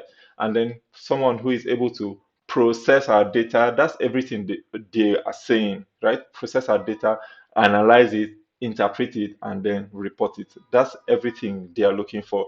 They may look for more complex ways to communicate these things, but if you understand job description, if you know how to break down the job description and all of that, you can put all of the job description in one or two of either of these categories. Do you understand? So that's it there. So what I was going to say here is that, so what tools now do we now need to be able to perform this task? So, tool number one that we are going to need, of course, we need the skill to be able to collect data, right? So, the skills to be able to collect data, part of the skills is connecting to database through all of the stacks that we have here. So we have Excel. So we mentioned that we're going to learn Excel. Secondly, we also mentioned that we're going to learn what? Power BI. We also mentioned that we're going to learn Python, and then we also learned that we're going to learn MySQL. So all of these tools that I've mentioned, there, all these four tools that we're going to be learning with, we're going to learn how to use them to collect data, right? So we're going to learn data collection with Excel, data collection with Power BI, data collection with Python, and then if you're dealing with when you're dealing with cloud database, of course, data collection with MySQL. Of course, Power BI also does a lot of cloud collection. Excel does, but on a very, very small scale, right? So next thing is data processing. So in data processing, we're going to also learn how to process data using Microsoft Excel, Power BI, Python, and MySQL. We're going to learn how to interpret and visualize data with every one of them and how to report data with every one of them too. So you're going to be acquiring the skills to be able to do this. It's the same job description, but we're going to be learning different tools that you can do it with. So, for those of us who already know Excel, you get more knowledge. Those of us who,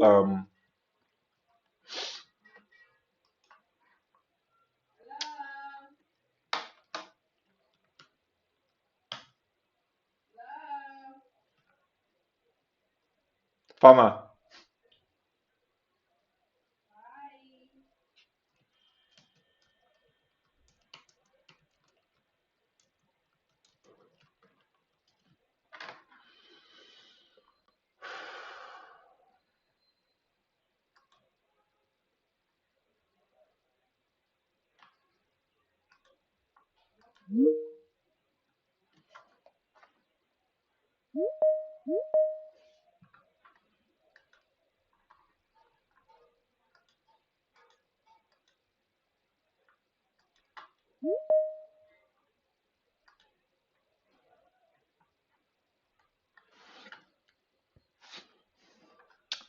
hello.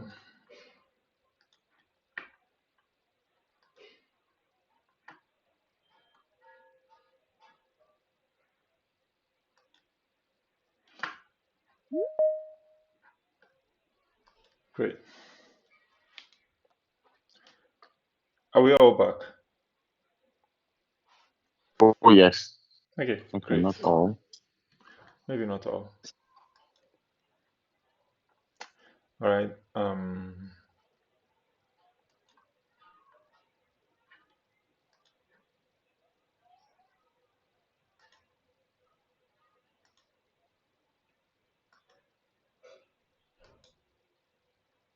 Hello.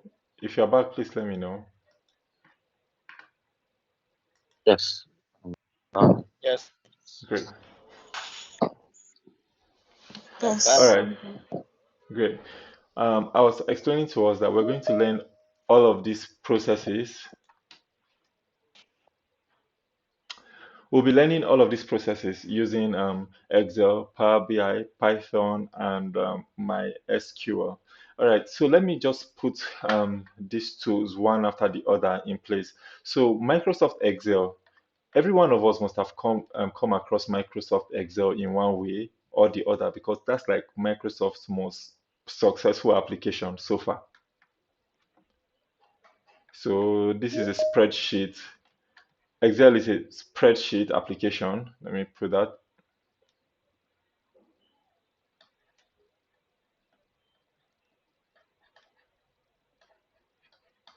All right, great. So I was saying that every one of us must have come across Excel at one point or the other in our life of learning computer and all of that. Excel is the most popular spreadsheet in the world, right? I saw this T-shirt. The way the crest on it is I always, then they now put Excel logo on it. I'm going to make that t-shirt. Very, very nice t-shirt. Maybe make it for somebody else to hear too. All right.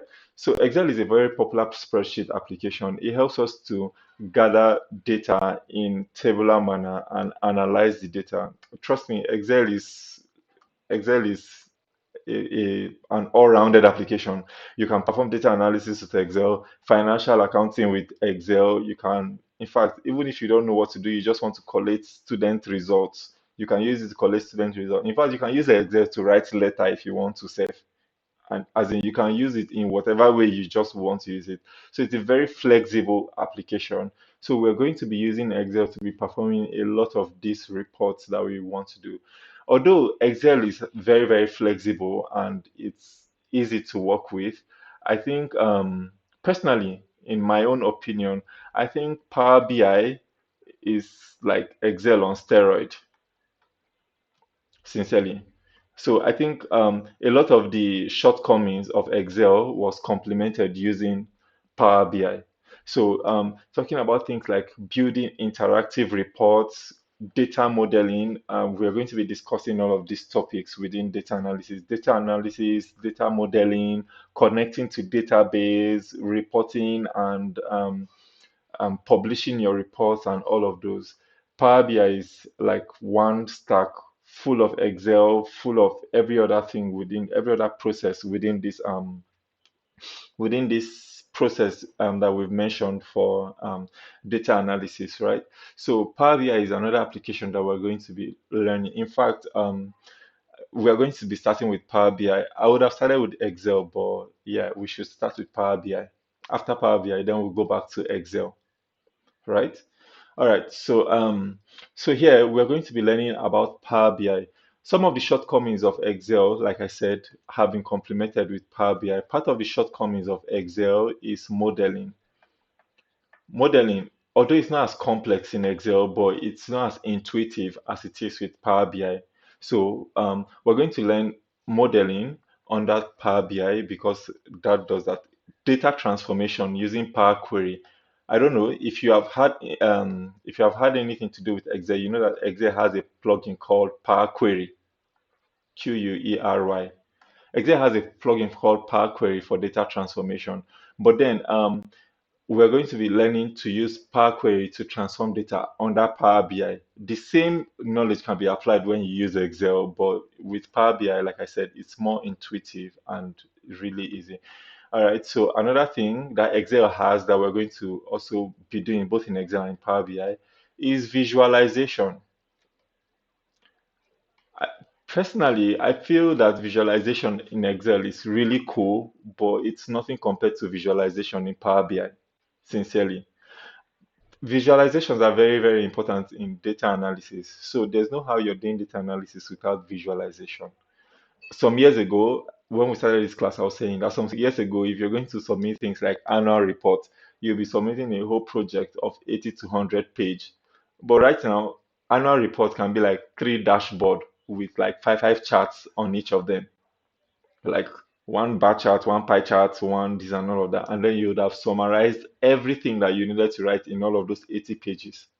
So when it comes to visualization, we don't play with visuals in visualization in Power BI because it's a way like artists use pencils and colors to tell their stories. Visuals are a way that data analysts also tell their story and tell their findings very easily. Something that you would, if you had put in writing, something that would take 30 minutes to read for anybody to get, in Power BI or in visualization rather, if you use one chart, the person is going to get it in less than a minute. For instance, let's say we have this, let's say everybody, let's look at this. So we have this, let's have annual revenue. So we have our month, January, February, March, April, May, and then of course till December. If we had something like this, down to this, like this, if we had this as a trend, like a line chart or something, which month did we perform best in this company? And this is somewhere around February. This line is for February.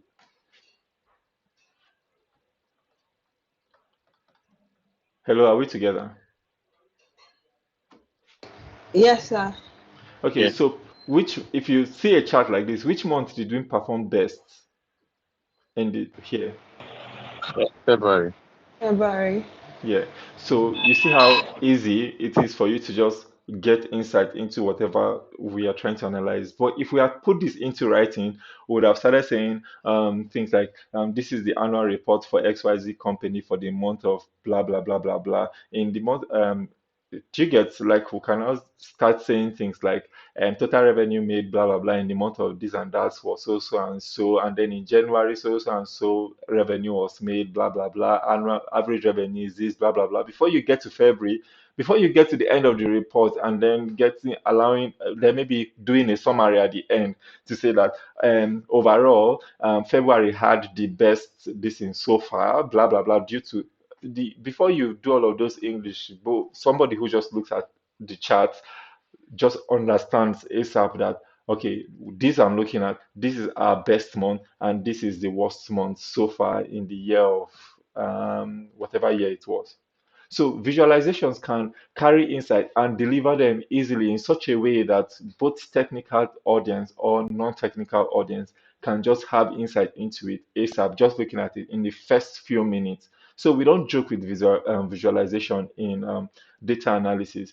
So in all of this, one of the things that is very, very unique to Power BI, of course, is reporting. This one, Excel is almost zero on this one. When it comes to publishing your report and sharing reports, Excel is almost zero because if you perform things like visualization on Excel or if you perform an analysis in Excel, if you want to share that analysis, most likely you have to either you have to share the Excel file, right?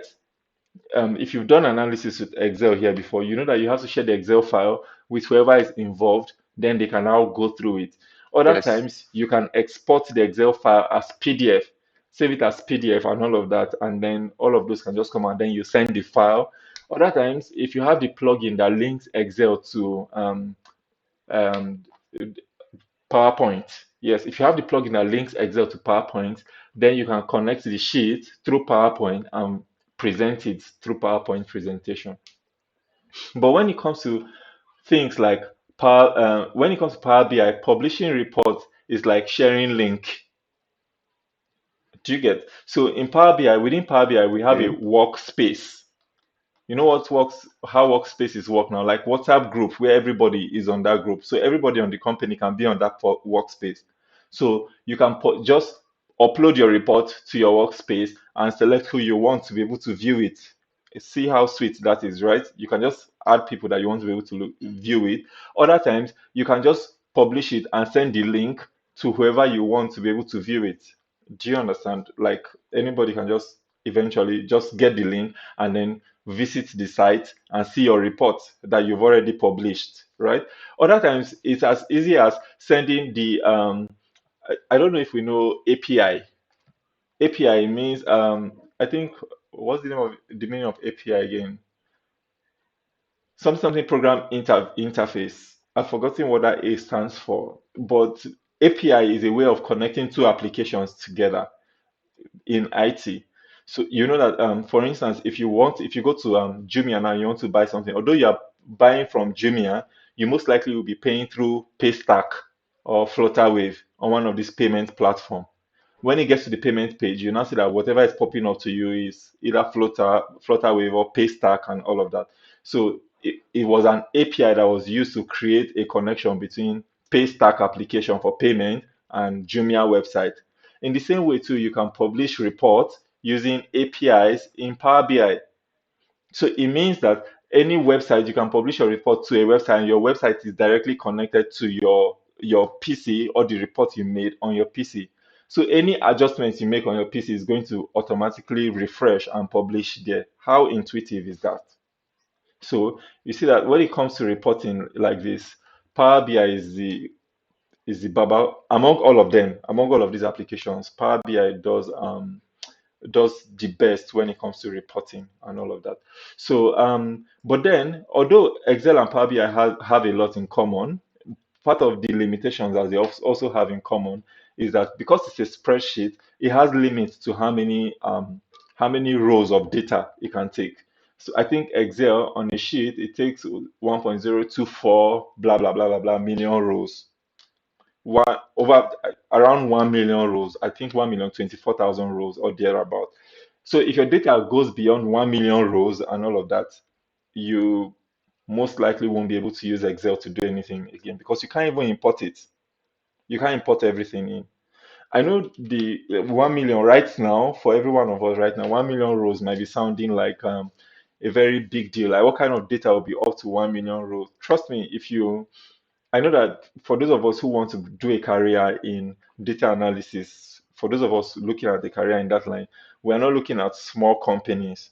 So if you start working with international companies like Amazon, for instance, if you're a data analyst for Amazon or for Google and or for Alibaba, for instance, trust me, if they ask you to analyze maybe annual report for last year for all the others, trust me, you cannot put it into Excel, can you?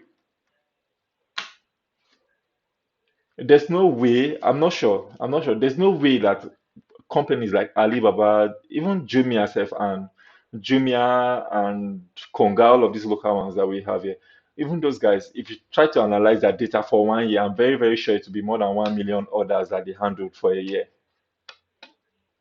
right? So if you start dealing with things like that, what if you start dealing with data of things that are collected like every 5 minutes? Okay, what if you're dealing with stocks? Maybe you're working for a financial company and you need to analyze stock data or the company's stock. And that stock, the record of stocks is being taken either per minute, every five minutes, or every 30 minutes, and all of that. And then you're given for 1 year to analyze.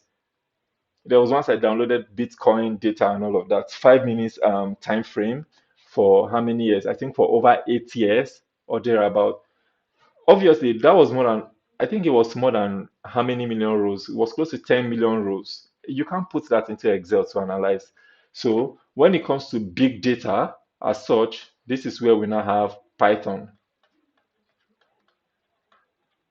That's why Python is a requirement for every data analyst to have because of big data. Like Excel can do so much, Power BI can do so much, but when it comes to big data, large sum of data, what you have right now at your disposal mostly is Python. So with Python, you can import a data of 20 million rows and you wouldn't even know that you even imported anything.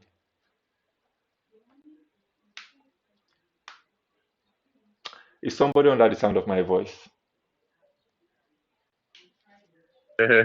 Yes. Yes. Right on, Pastor.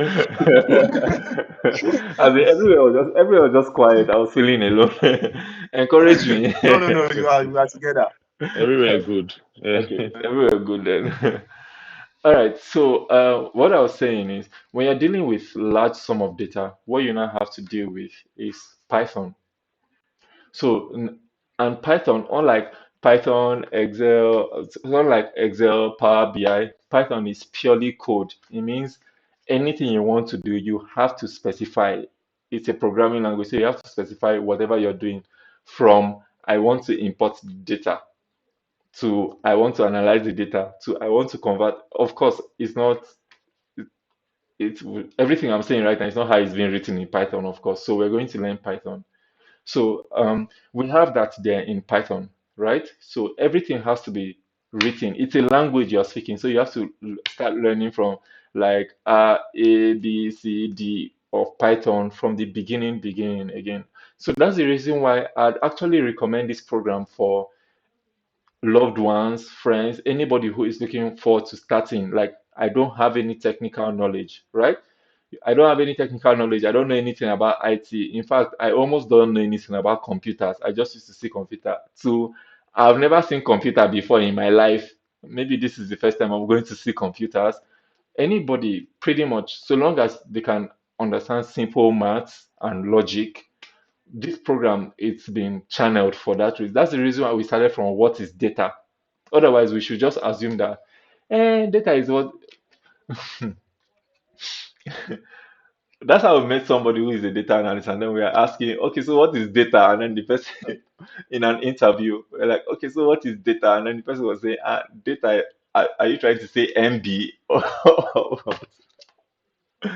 All right, so we get to Joe. meet things like that. Like so, this program is starting from the scratch, so that somebody does not ask you what is data, and then you're saying MB, gigabyte, and all of that. So, yeah, we have that. So every application that we're going to be dealing with in this program, we're going to be dealing with it like we're dealing with total beginners. So you may have to be, for some of us who are advanced, who have had one or two experience, it may be slow for you. Like, look at this. I've been talking for almost 2 hours, and we are still talking about what is data and what is data analysis. So it may be slow, but if you get patience, we're going to pick it up, right? We're going to meet you where you are and then take you further, right? And yeah, Dominic, you're saying something. Slow as win the race. Slow wins. Slow what wins the race. Steady win the race. Okay, slow and steady wins the race. I hear you. I hear you. All right. So for those who have gone ahead, we can start by saying things that you just feel like probably is this all the program is about? No, not necessarily. We're going to meet you where you are. And for those of us who are still behind, it's going to be like, yeah, makes sense. Let's take it on. Let's go. Let's go. So, pretty much, this is designed for everybody. For advanced people, this is a refresher to the foundation of data analysis. To those who don't have any knowledge, this is me teaching you what the foundation of data analysis is before we start picking it from two to two. All right. So lastly, we have one more tool here that I've not talked about yet, which is my SQL. So with my SQL, on the other, like it's also called SQL, but popularly we call it SQL, right? So with my SQL or my SQL, this is a programming language for structured. It's called this SQL stands for Structured Query Language. Structured query.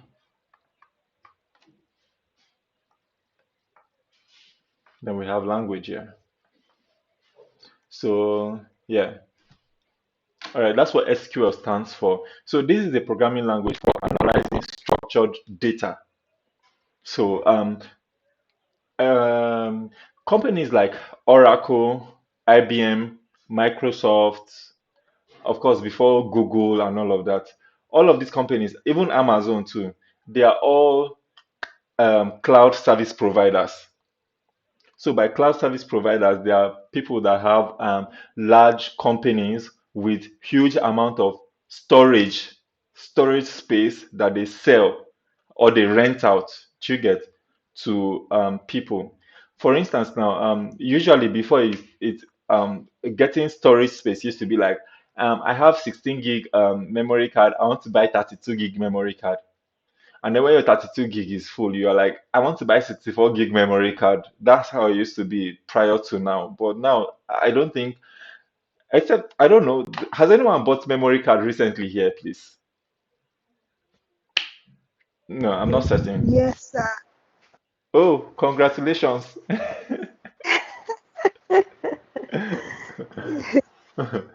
All right. So other than flash drives that we use to send file from one PC to the other and all of that, pretty much a lot of people don't do things like buy memory card anymore, except for some very unique people to like Olives and Co.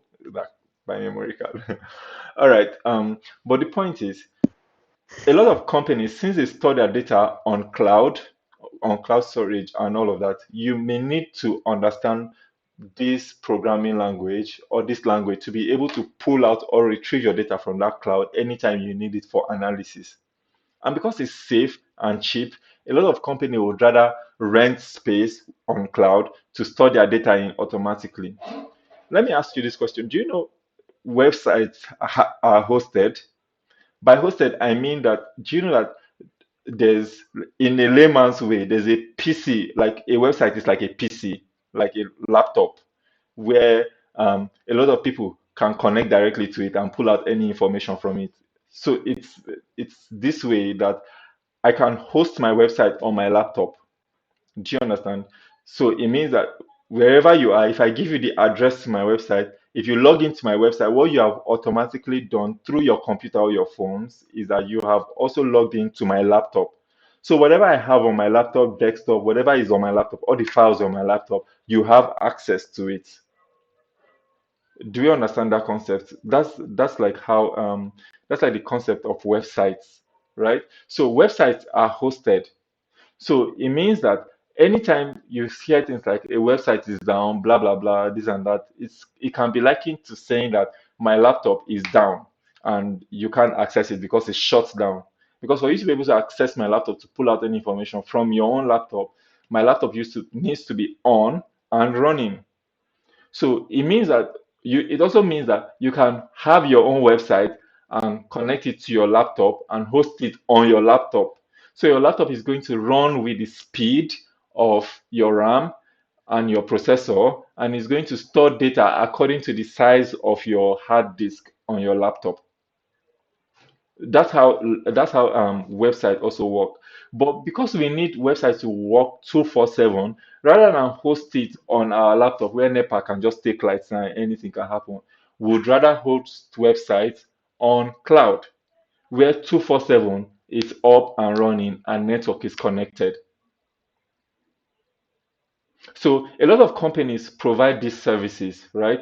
So once you connect your website and host your website on one or two of those platforms, the database that is connected to your website, that any form anybody fills, anything anybody does, any cookie information, any information that anybody emits on your website, you want to gather it, the database and all of those are organized into one of these databases that you are going to need this structured query language to be able to pull and retrieve into either Excel, Python, or Power BI to analyze. So this is the language of database, and everybody needs it. Every analyst, whether your I wanted to say whether your purpose, but let me not say purpose. Whether your intention is to become a data analyst, a business intelligence analyst, financial analyst, um, human resource analyst, name it, whatever kind of analyst you want to become, you have to understand SQL or MySQL in this case to be able to do that effectively or work effectively in that line. So it has to do with a lot of codes like Python. So we're going to also learn structured query language. Great. Do we understand this so far? Yes. All right. Makes Excellent. sense. Makes sense. Makes sense. All right. Let me also clear out something before we go ahead. Um, when we're talking about cloud storage, right? There are cloud storage with simple user interface like Google Drive, right? OneDrive, where all your files can be arranged like it was arranged on your PC. You can have folders, file, blah, blah, blah, and you can just pull in information there, right? So all of these Google Drive, OneDrive, and all of these drive, I don't know, what's the name of this thing for iOS? I think, yeah, okay, everybody's an Android user. Okay, it means everybody use Google Drive. I think iOS also has its own drive too. All of those they are different from database. Let me just put DB here. They're different from database storage, right? So in the case of drives and all of these drive that we have now, they are database simplified. I think that's the best way I can put it. Database simplified that you don't even need to understand any structured query language to be able to pull out information from it. So you can just see your file, upload your file, send the link, or download your file, blah, blah, blah. You can open it and see all your files organized there and all of that. But when it gets to database is totally different from all of these drives, although all of them are cloud storage. So irrespective of the fact that Microsoft has OneDrive, Microsoft still has Azure. Azure, that's their database. But then they have OneDrive for simple user interface like Google Drive too. So if you want to retrieve files from OneDrive, like you want to download a PDF, blah, blah, blah, you can simply just get that PDF out using the same way, or you can just back up your contacts to OneDrive, back up your music and all of that to OneDrive. Anytime you want it, you can get it. But when your data is stored in Azure, then you must understand structured query language to be able to get it out.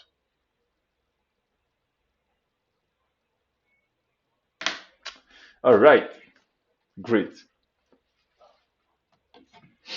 Ask me questions.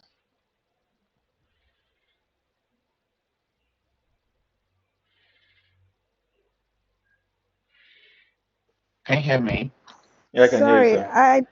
I didn't quite get what you said last, especially concerning the how you can use my SQL to get Okay, data from a database or something. all right, that's fine. We'll take that.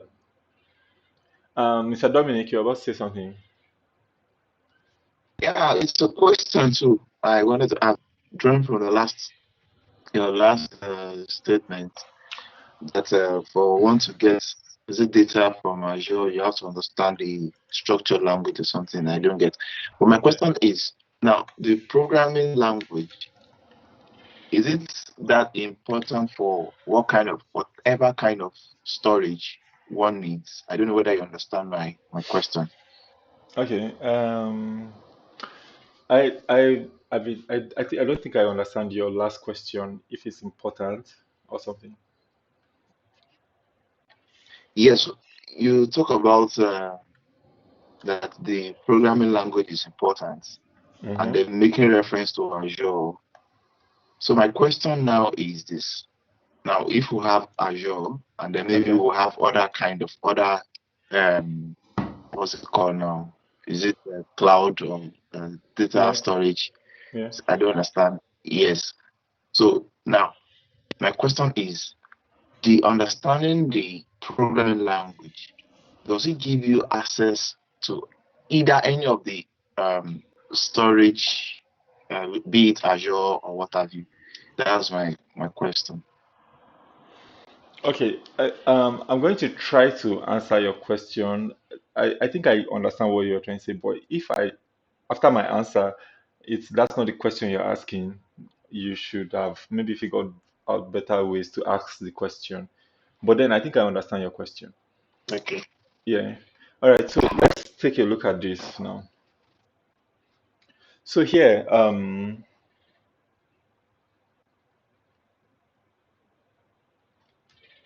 when you have cloud storage, right? Hmm. So here we have cloud storage. When you have things like cloud storage, what you're dealing with right now is something like a flash drive. Do you get? But it's not like a flash drive or a memory card, blah, blah, blah. But it's not on your PC. Do you get? It's somebody else giving you that service. Do you get? Saying you can store things on my own memory card. Do you get? So you can store things in this format. You can store files, right? You can store audios. Audios is like this. Yeah, that is the spelling of audio, right? It's like I'm forgetting this thing already. All right, you can store files, you can store audio, you can store videos, right? You can store them in folders Sure. and all of those. So that's a cloud storage. The same way you use your memory card, that's how you use your cloud storage. Do you get? So all of those are here like this. Although it's stored on cloud, but this is cloud storage. So they call them drives. So a lot of them, they have drive attached to the name. OneDrive, Google Drive, blah, blah, blah. In the same way, too, we have flash drive, memory card, which is also a drive and stuff. All right. But on the other hand, when you, when for instance, how many of us have used Google Forms before?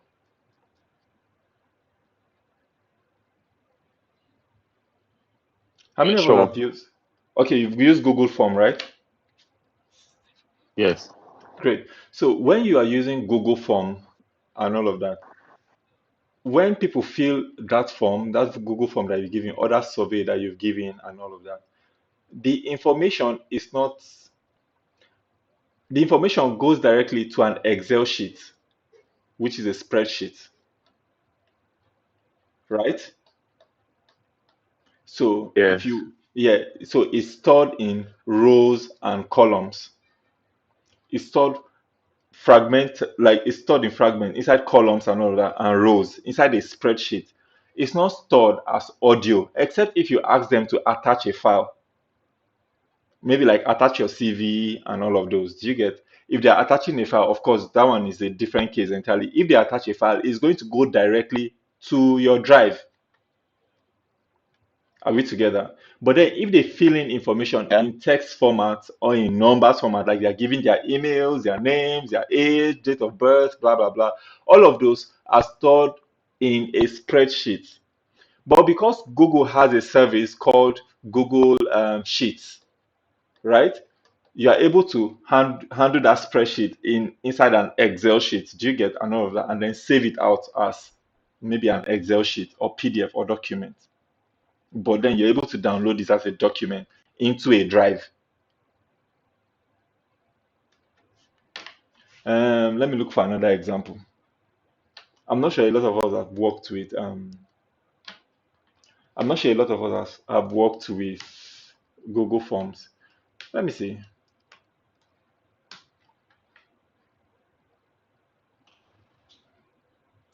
So open this. Everybody, can you see my screen? Yes. Okay. Yes.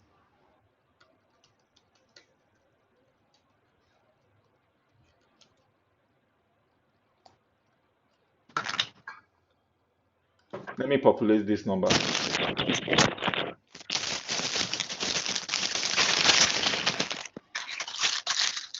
Okay. So we have all of these numbers now. These different numbers can represent different things, trinkets and all of that. So let's assume this is data right now. So this data now is inside a spreadsheet. For me to be able to do anything with this data, I must have understanding of Excel. True or false? True. But I don't necessarily need to have understanding of Excel for me to send an Excel sheet to you. Like when an Excel sheet is saved into, let me see, I think I should have one here. Okay, so see this format here. This is a document now that we have here, right? So it's called general contact. Yes. So this is a document. I don't need to understand Excel before I'm able to use this file or send this file to you or see this file. Do you get? So Yeah. in drives, informations are stored this way inside files and documents, in audios, in videos. That's how information are stored.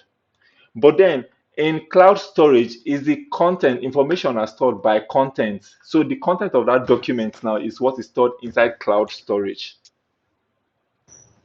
Okay. So does that make any sense now? So if I'm storing Yeah. my Yes. if I'm storing all of this information like this, I should be able to understand Excel to be able to do anything with this information. I can export Yeah. it out and save it as PDF, whatever, whatever.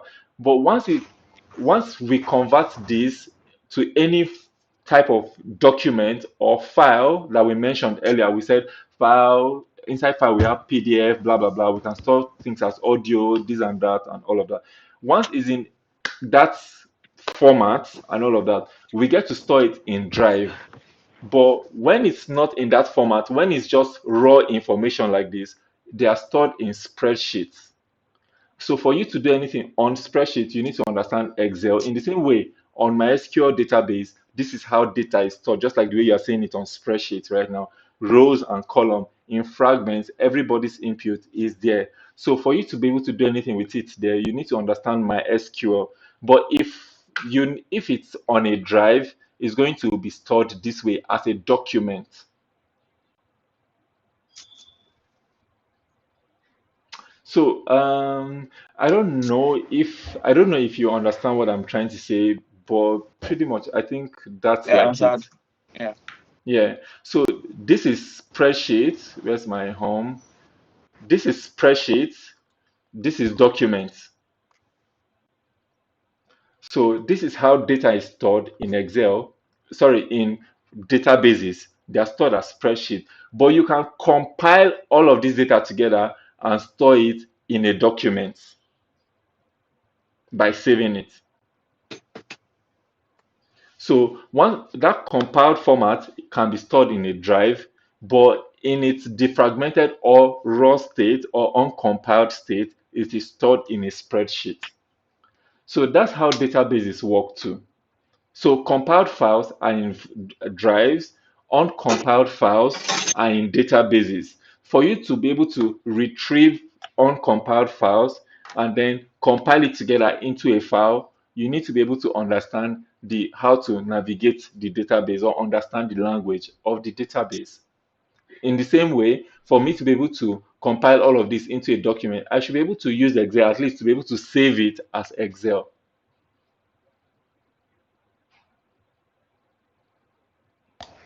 Yes. All right, great. If you understand that, then it goes further to answer Dominic's questions that says that do you need to know the language? If that's the question he was asking, like, is it important to? Yes, it is actually.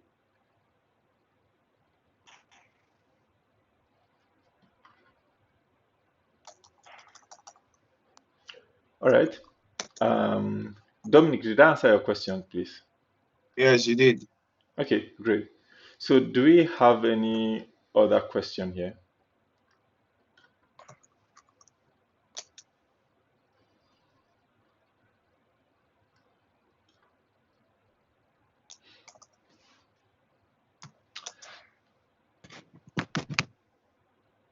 So all of these examples that we gave here, they are compiled, already compiled. They are containing information, metadata inside, and all of that, right? So all of these are already compiled. So these can be stored in a drive like this.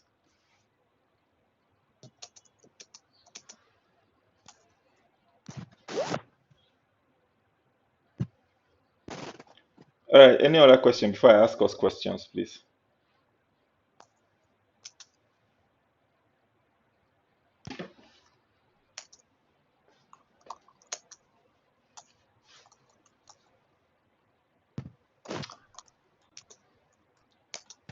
Should we be asking question now?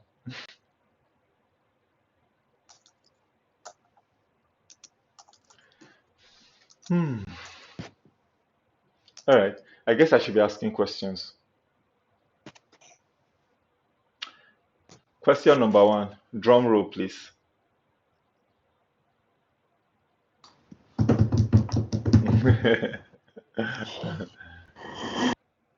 What are the job responsibility of a data analyst?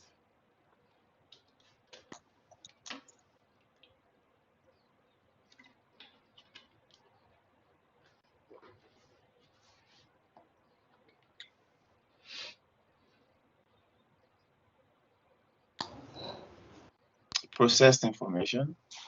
Collecting information, Okay, interpreting information, okay, reporting or presentation of information. okay, makes sense.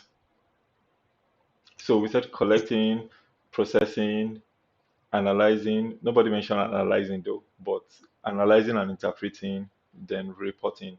Okay, those are the job responsibility of a data analyst. Makes sense. Um, should I ask another question, or you now have questions?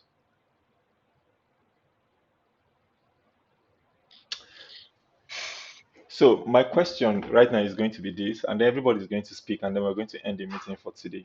So far, having talked about what data analysis is and what tools we are going to learn, blah blah blah, and all of that. My question to you now is, how do you think this is relevant to maybe your current job, what you do currently, and all of that? Or maybe it may not be your current job, might not be directly relevant to your current job. How do you think this is relevant to your company or to your industry where you currently work in. And if it's your job, you can just tell us how you think this knowledge is going to help you improve in your job. Did you get my question?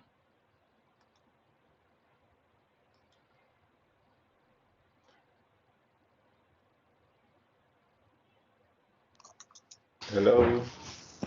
Yes, Hi. I got your question, sir. We are analyzing and trying to interpret before we can give you the report, sir. Mr. Grateful, did you hear my question?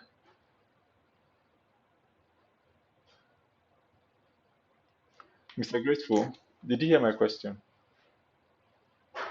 No, I didn't. I think I logged out for a while. Just Okay. came back now. All right. So my last question for every one of us is, having discussed about data analysis, what it is so far, 3 hours of talking about data analysis, how do you think, what role do you feel this knowledge, acquiring this knowledge is going to play in your field or in your company, or generally, how do you think this knowledge is going to help improve your, maybe the word is career now? Okay. Yeah, okay. Basically, um, my my job role involves doing a lot of research. Is more or less sales, business development. Okay, and so with this data analysis technique, it will help in my research. It will help in decision making. It will help in fact, based on what you have said, right? I think from what I was able to gather, data analysis will help us to know the behavior, kind of.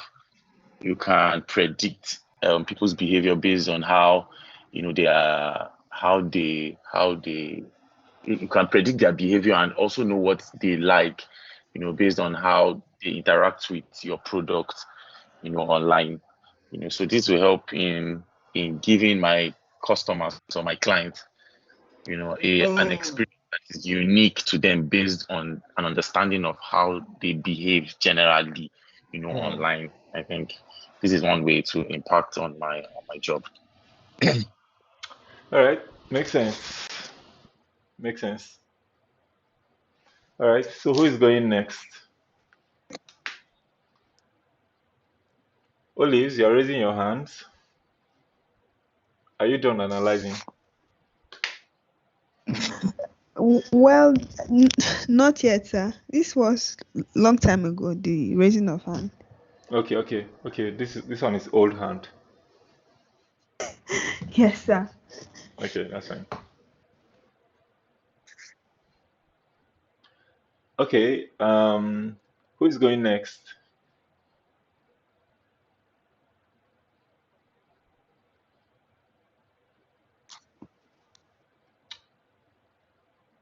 Dominic, the man of timber and caliber.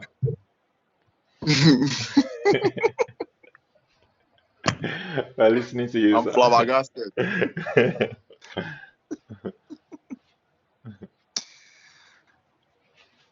Okay, so we're listening to you. How do you think you can apply this to what you do currently? Okay, can you hear me? Can you hear me, sir? Yes, we can. We can. Okay, I don't know what's displaying on my screen, so I'm trying to get. Well, this is okay.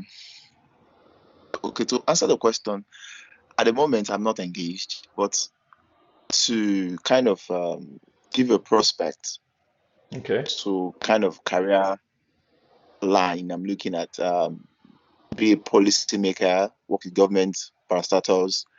Hmm. Um, so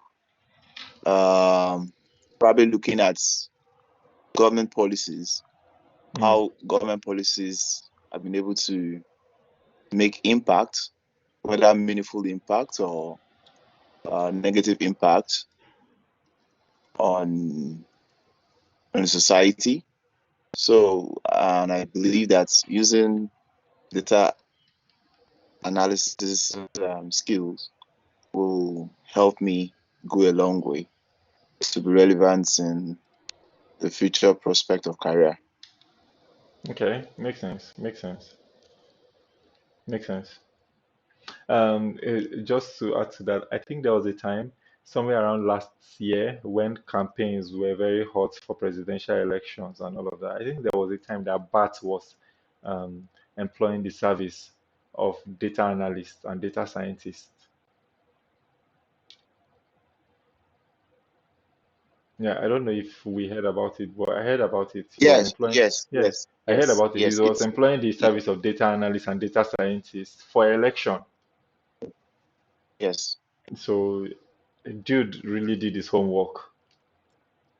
The man really did his homework, sincerely. All right. So, yeah, let's leave election. So, who is going next? Mhm.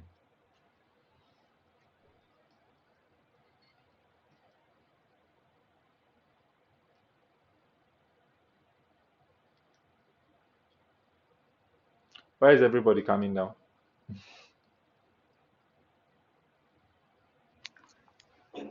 Let Mr. me just Peter. let me just explain a little. I think in all my endeavors, this Pastor T talking now. In all my Okay, okay. endeavors as a pastor, data Hmm. analysis, but we started with our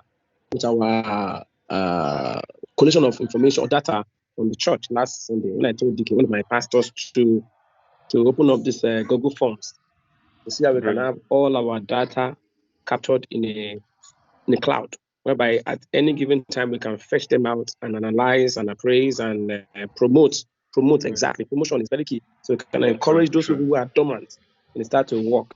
So I think we started using this data analysis for a while now. So then two, in my field, as a CEO of a company, data analysis is a primary thing we need badly because solar companies, new companies are emerging every day. So one True. needs to know, then also even at that, aside the local emergence of solar companies, even those companies in Canada, where we can work together. Work together. Hmm. So I have some. At least I'm being a local content owner. They are seeing me as a verifiable tool they can use to break into Nigerian markets. Hmm. So Nigerian Yeah. market is a big market. So many things are going on. In fact, number three is that this data analysis is opening another door separate from what I've been doing for the past 15 years. Yes, another Hmm. door is about to open. Accountant, chartered accountant, ACCA for that matter. We have not Hmm. really, and I've not really harnessed that particular field for a while.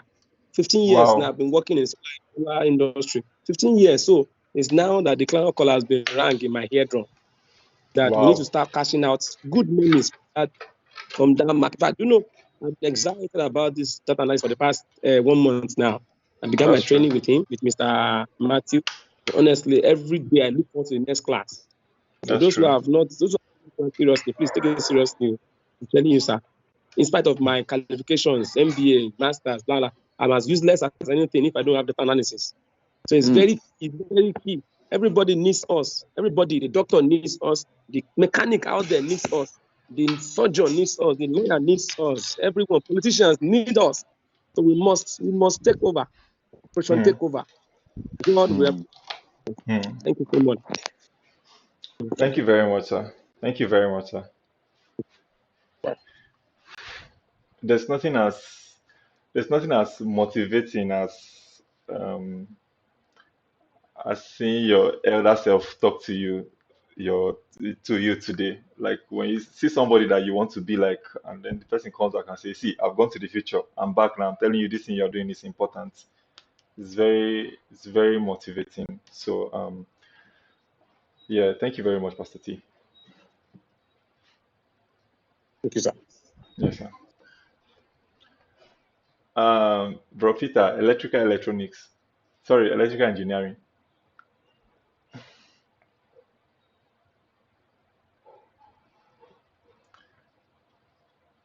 If it's not ready, Olive, talk to us so that we can go prepare for tomorrow's class.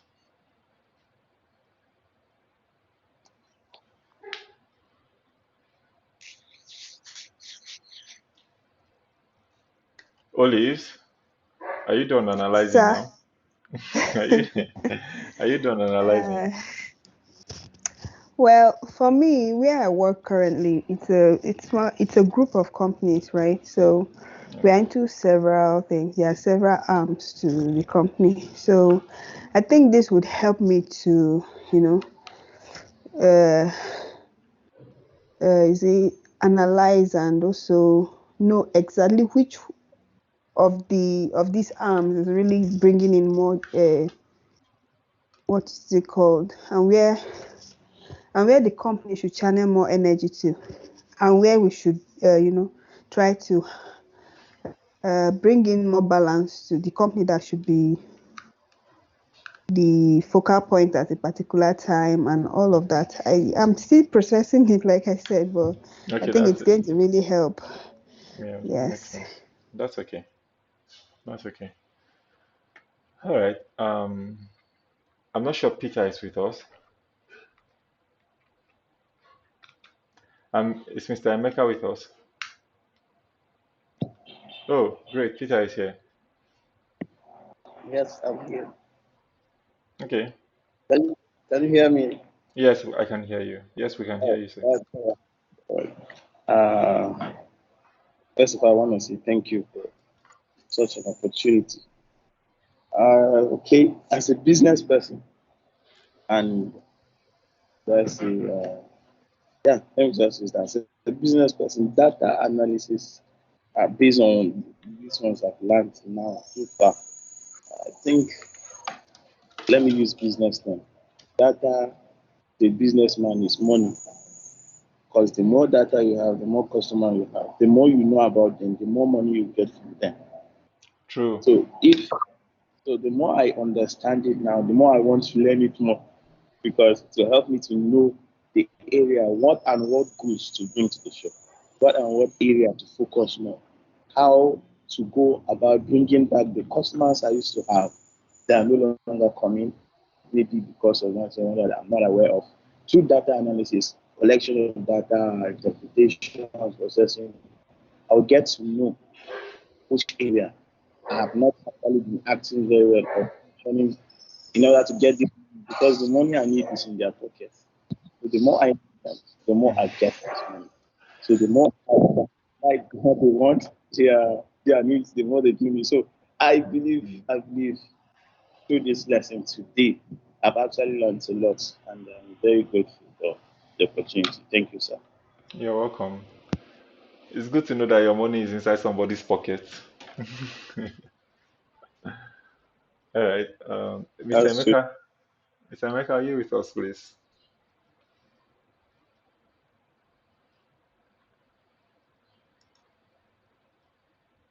Okay, so yeah, all right. I think we're just going to call it a close for today. Tomorrow, we're going to start with Power BI. We took today to bring us up to speed with the industry because if we start talking about tools and all of that, and we start off with that, you may not know the role why we are doing what we are doing.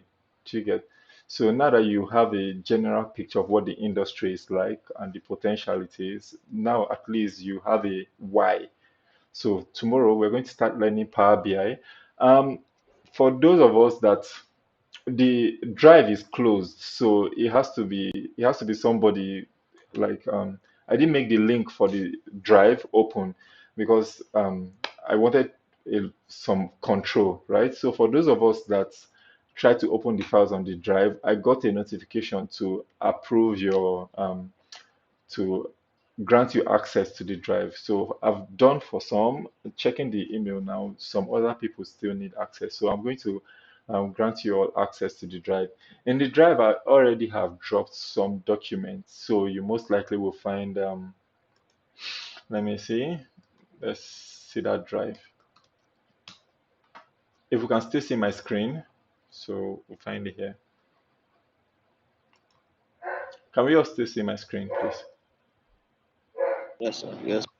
Okay, great. So you're going to find this you're going to the folder I shared with you is this data analysis training. So on this data analysis training, you're going to see that I already uploaded this info, the folder for Power BI. So in this folder here, we have these two documents here. So here we have the curriculum, what we're learning in Power BI, and then here we have how to install Power BI. So there's a document here, PDF document. So you can follow the guide here to install the document, sorry, the application. So you can either install from store. So the application name is Power BI Desktop. If your computer can access Microsoft Store, you can install from the store. Just open your store and type Power BI Desktop and follow the guide and all of that. So for those of us whose PCs cannot open store, you can use the link, right? We have the download center here. So we can use the link to access the website for Power BI. So here you're going to see the file here. So you can download this either if you are sure about your bit, your processor's bit, you can download this 64 bits, this application for 64-bit processor. If you are not sure about your processor bit, you can download this second one here, right? So, but then just follow the instruction. So either of those will get you to this point. Okay, if you are down, of course, if you are downloading directly to get you to the point of installing, you can just install. If you encounter any challenge, you can drop your questions on the group. We have processor computer requirements for Power BI application. You can just go through it. I believe every one of our pieces should meet these requirements. It's not so high. All right, so I expect that we Okay. should try to do that. Okay. Before you go, I can't really. I don't know what is. I can hear you very well, but I don't know. I can't see. For my device, I'm having challenge. I can't see the screen. I can't see whatever you're trying to display there. Oh, However, if there are challenges, Same I will here. let you know. Yes, I will let you know if in the process of doing it. oh, really? Probably I should just maybe I It's from should my end. reshare I again. think. Okay, can everybody else see No, it's me from my end. Yeah, clearly? it's not. Yeah, it's the No, I'm just challenge seeing from. it now, and I missed out on what you said earlier All right, let me just, about. for the benefit of everybody, I probably should just go through it again. Okay, Yeah. All right, let me stop and reshare once again. thank you, sir. Welcome. All right, can we all see my screen?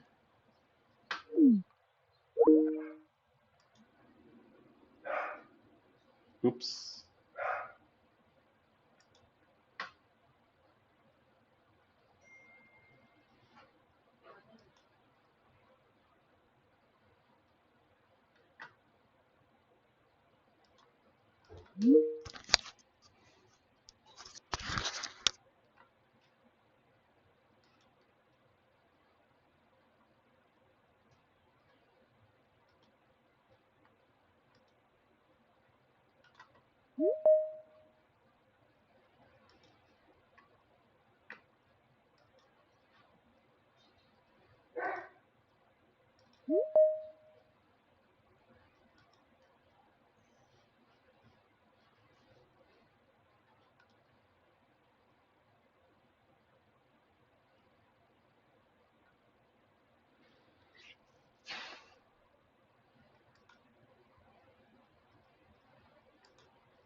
Yep.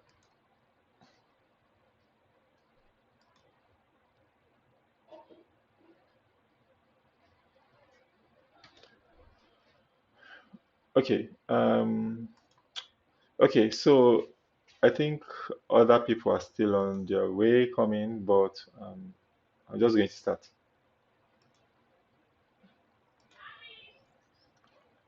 All right, let's minimize that.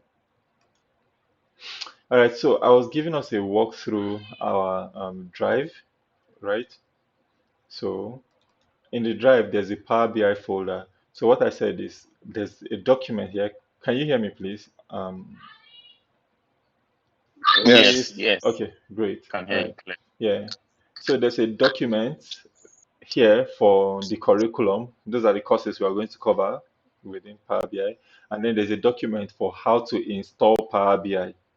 So go through this document. If your PC has Store, you can see link to install as an app from Microsoft Store. So you can just read that and then install directly from store. If your PC does not have Microsoft Store, you cannot access Microsoft Store from your PC. Use this download Power BI desktop directly. So the link is embedded to this text here, download center page. So just use that.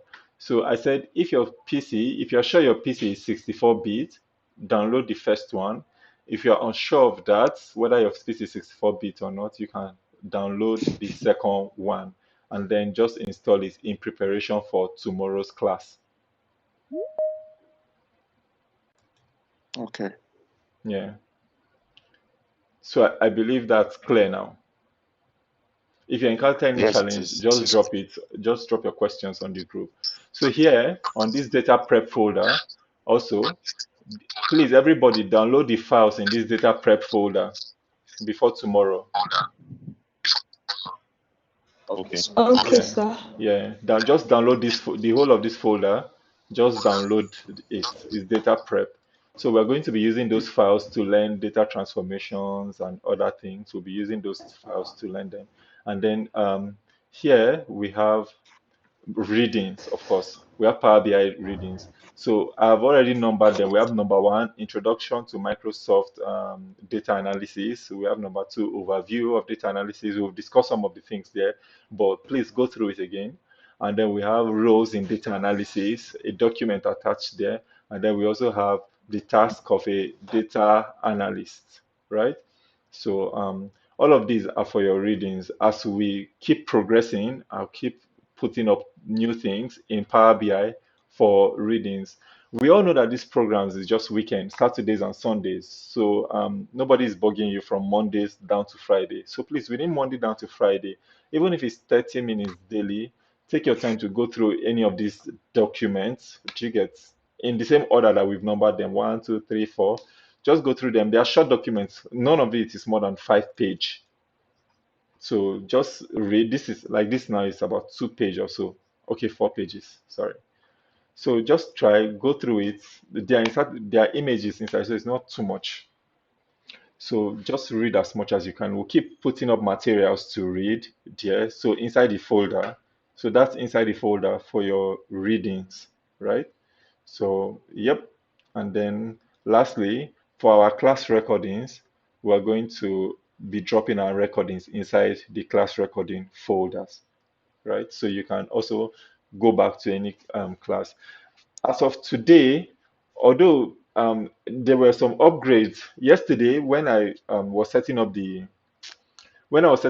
link and all of that to share with us, I was being asked to update my teams. So when I updated my teams, I didn't know that they had put a few restrictions. Part of the restrictions they put was that the class has to be 1 hour and then to break again, then you cannot connect again. Secondly, is that I didn't find the option to record. So I tried to record directly from my PC by screen recording. So it's supposed to record everything on my screen and then also record our voices too. So should that work, I'm going to upload it directly to the drive. But then within today and tomorrow, I'm going to find an alternative so that we can have straight classes and also have recordings too. Now go this, sir. You're welcome. Very much. Thanks.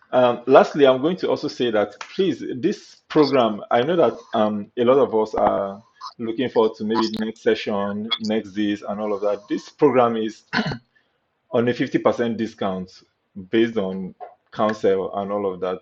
So I think this is a one-off discount that I don't think we're going to be doing again. So if we have any loved one that we know who is saying that, oh, we're looking for and we're waiting for the next session, please just encourage them to come in right now. Otherwise, next session, they most likely might be paying twice the original price you are paying for this right now.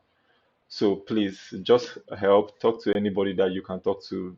They should just come on and start up tomorrow as we are starting from Power BI. Thank you very much, everybody. Thank Thank you. you. Let me ask a question. Yeah, I'm listening. If they are coming, what is chatting me now? And she said she should have been online, but she upfront payment 100%. So she wants to join tomorrow. So I don't know what are you going to still do some recap or just go straight to Power BI tomorrow? Okay, so I'm going to like I said, I recorded this, but then Maybe you check it.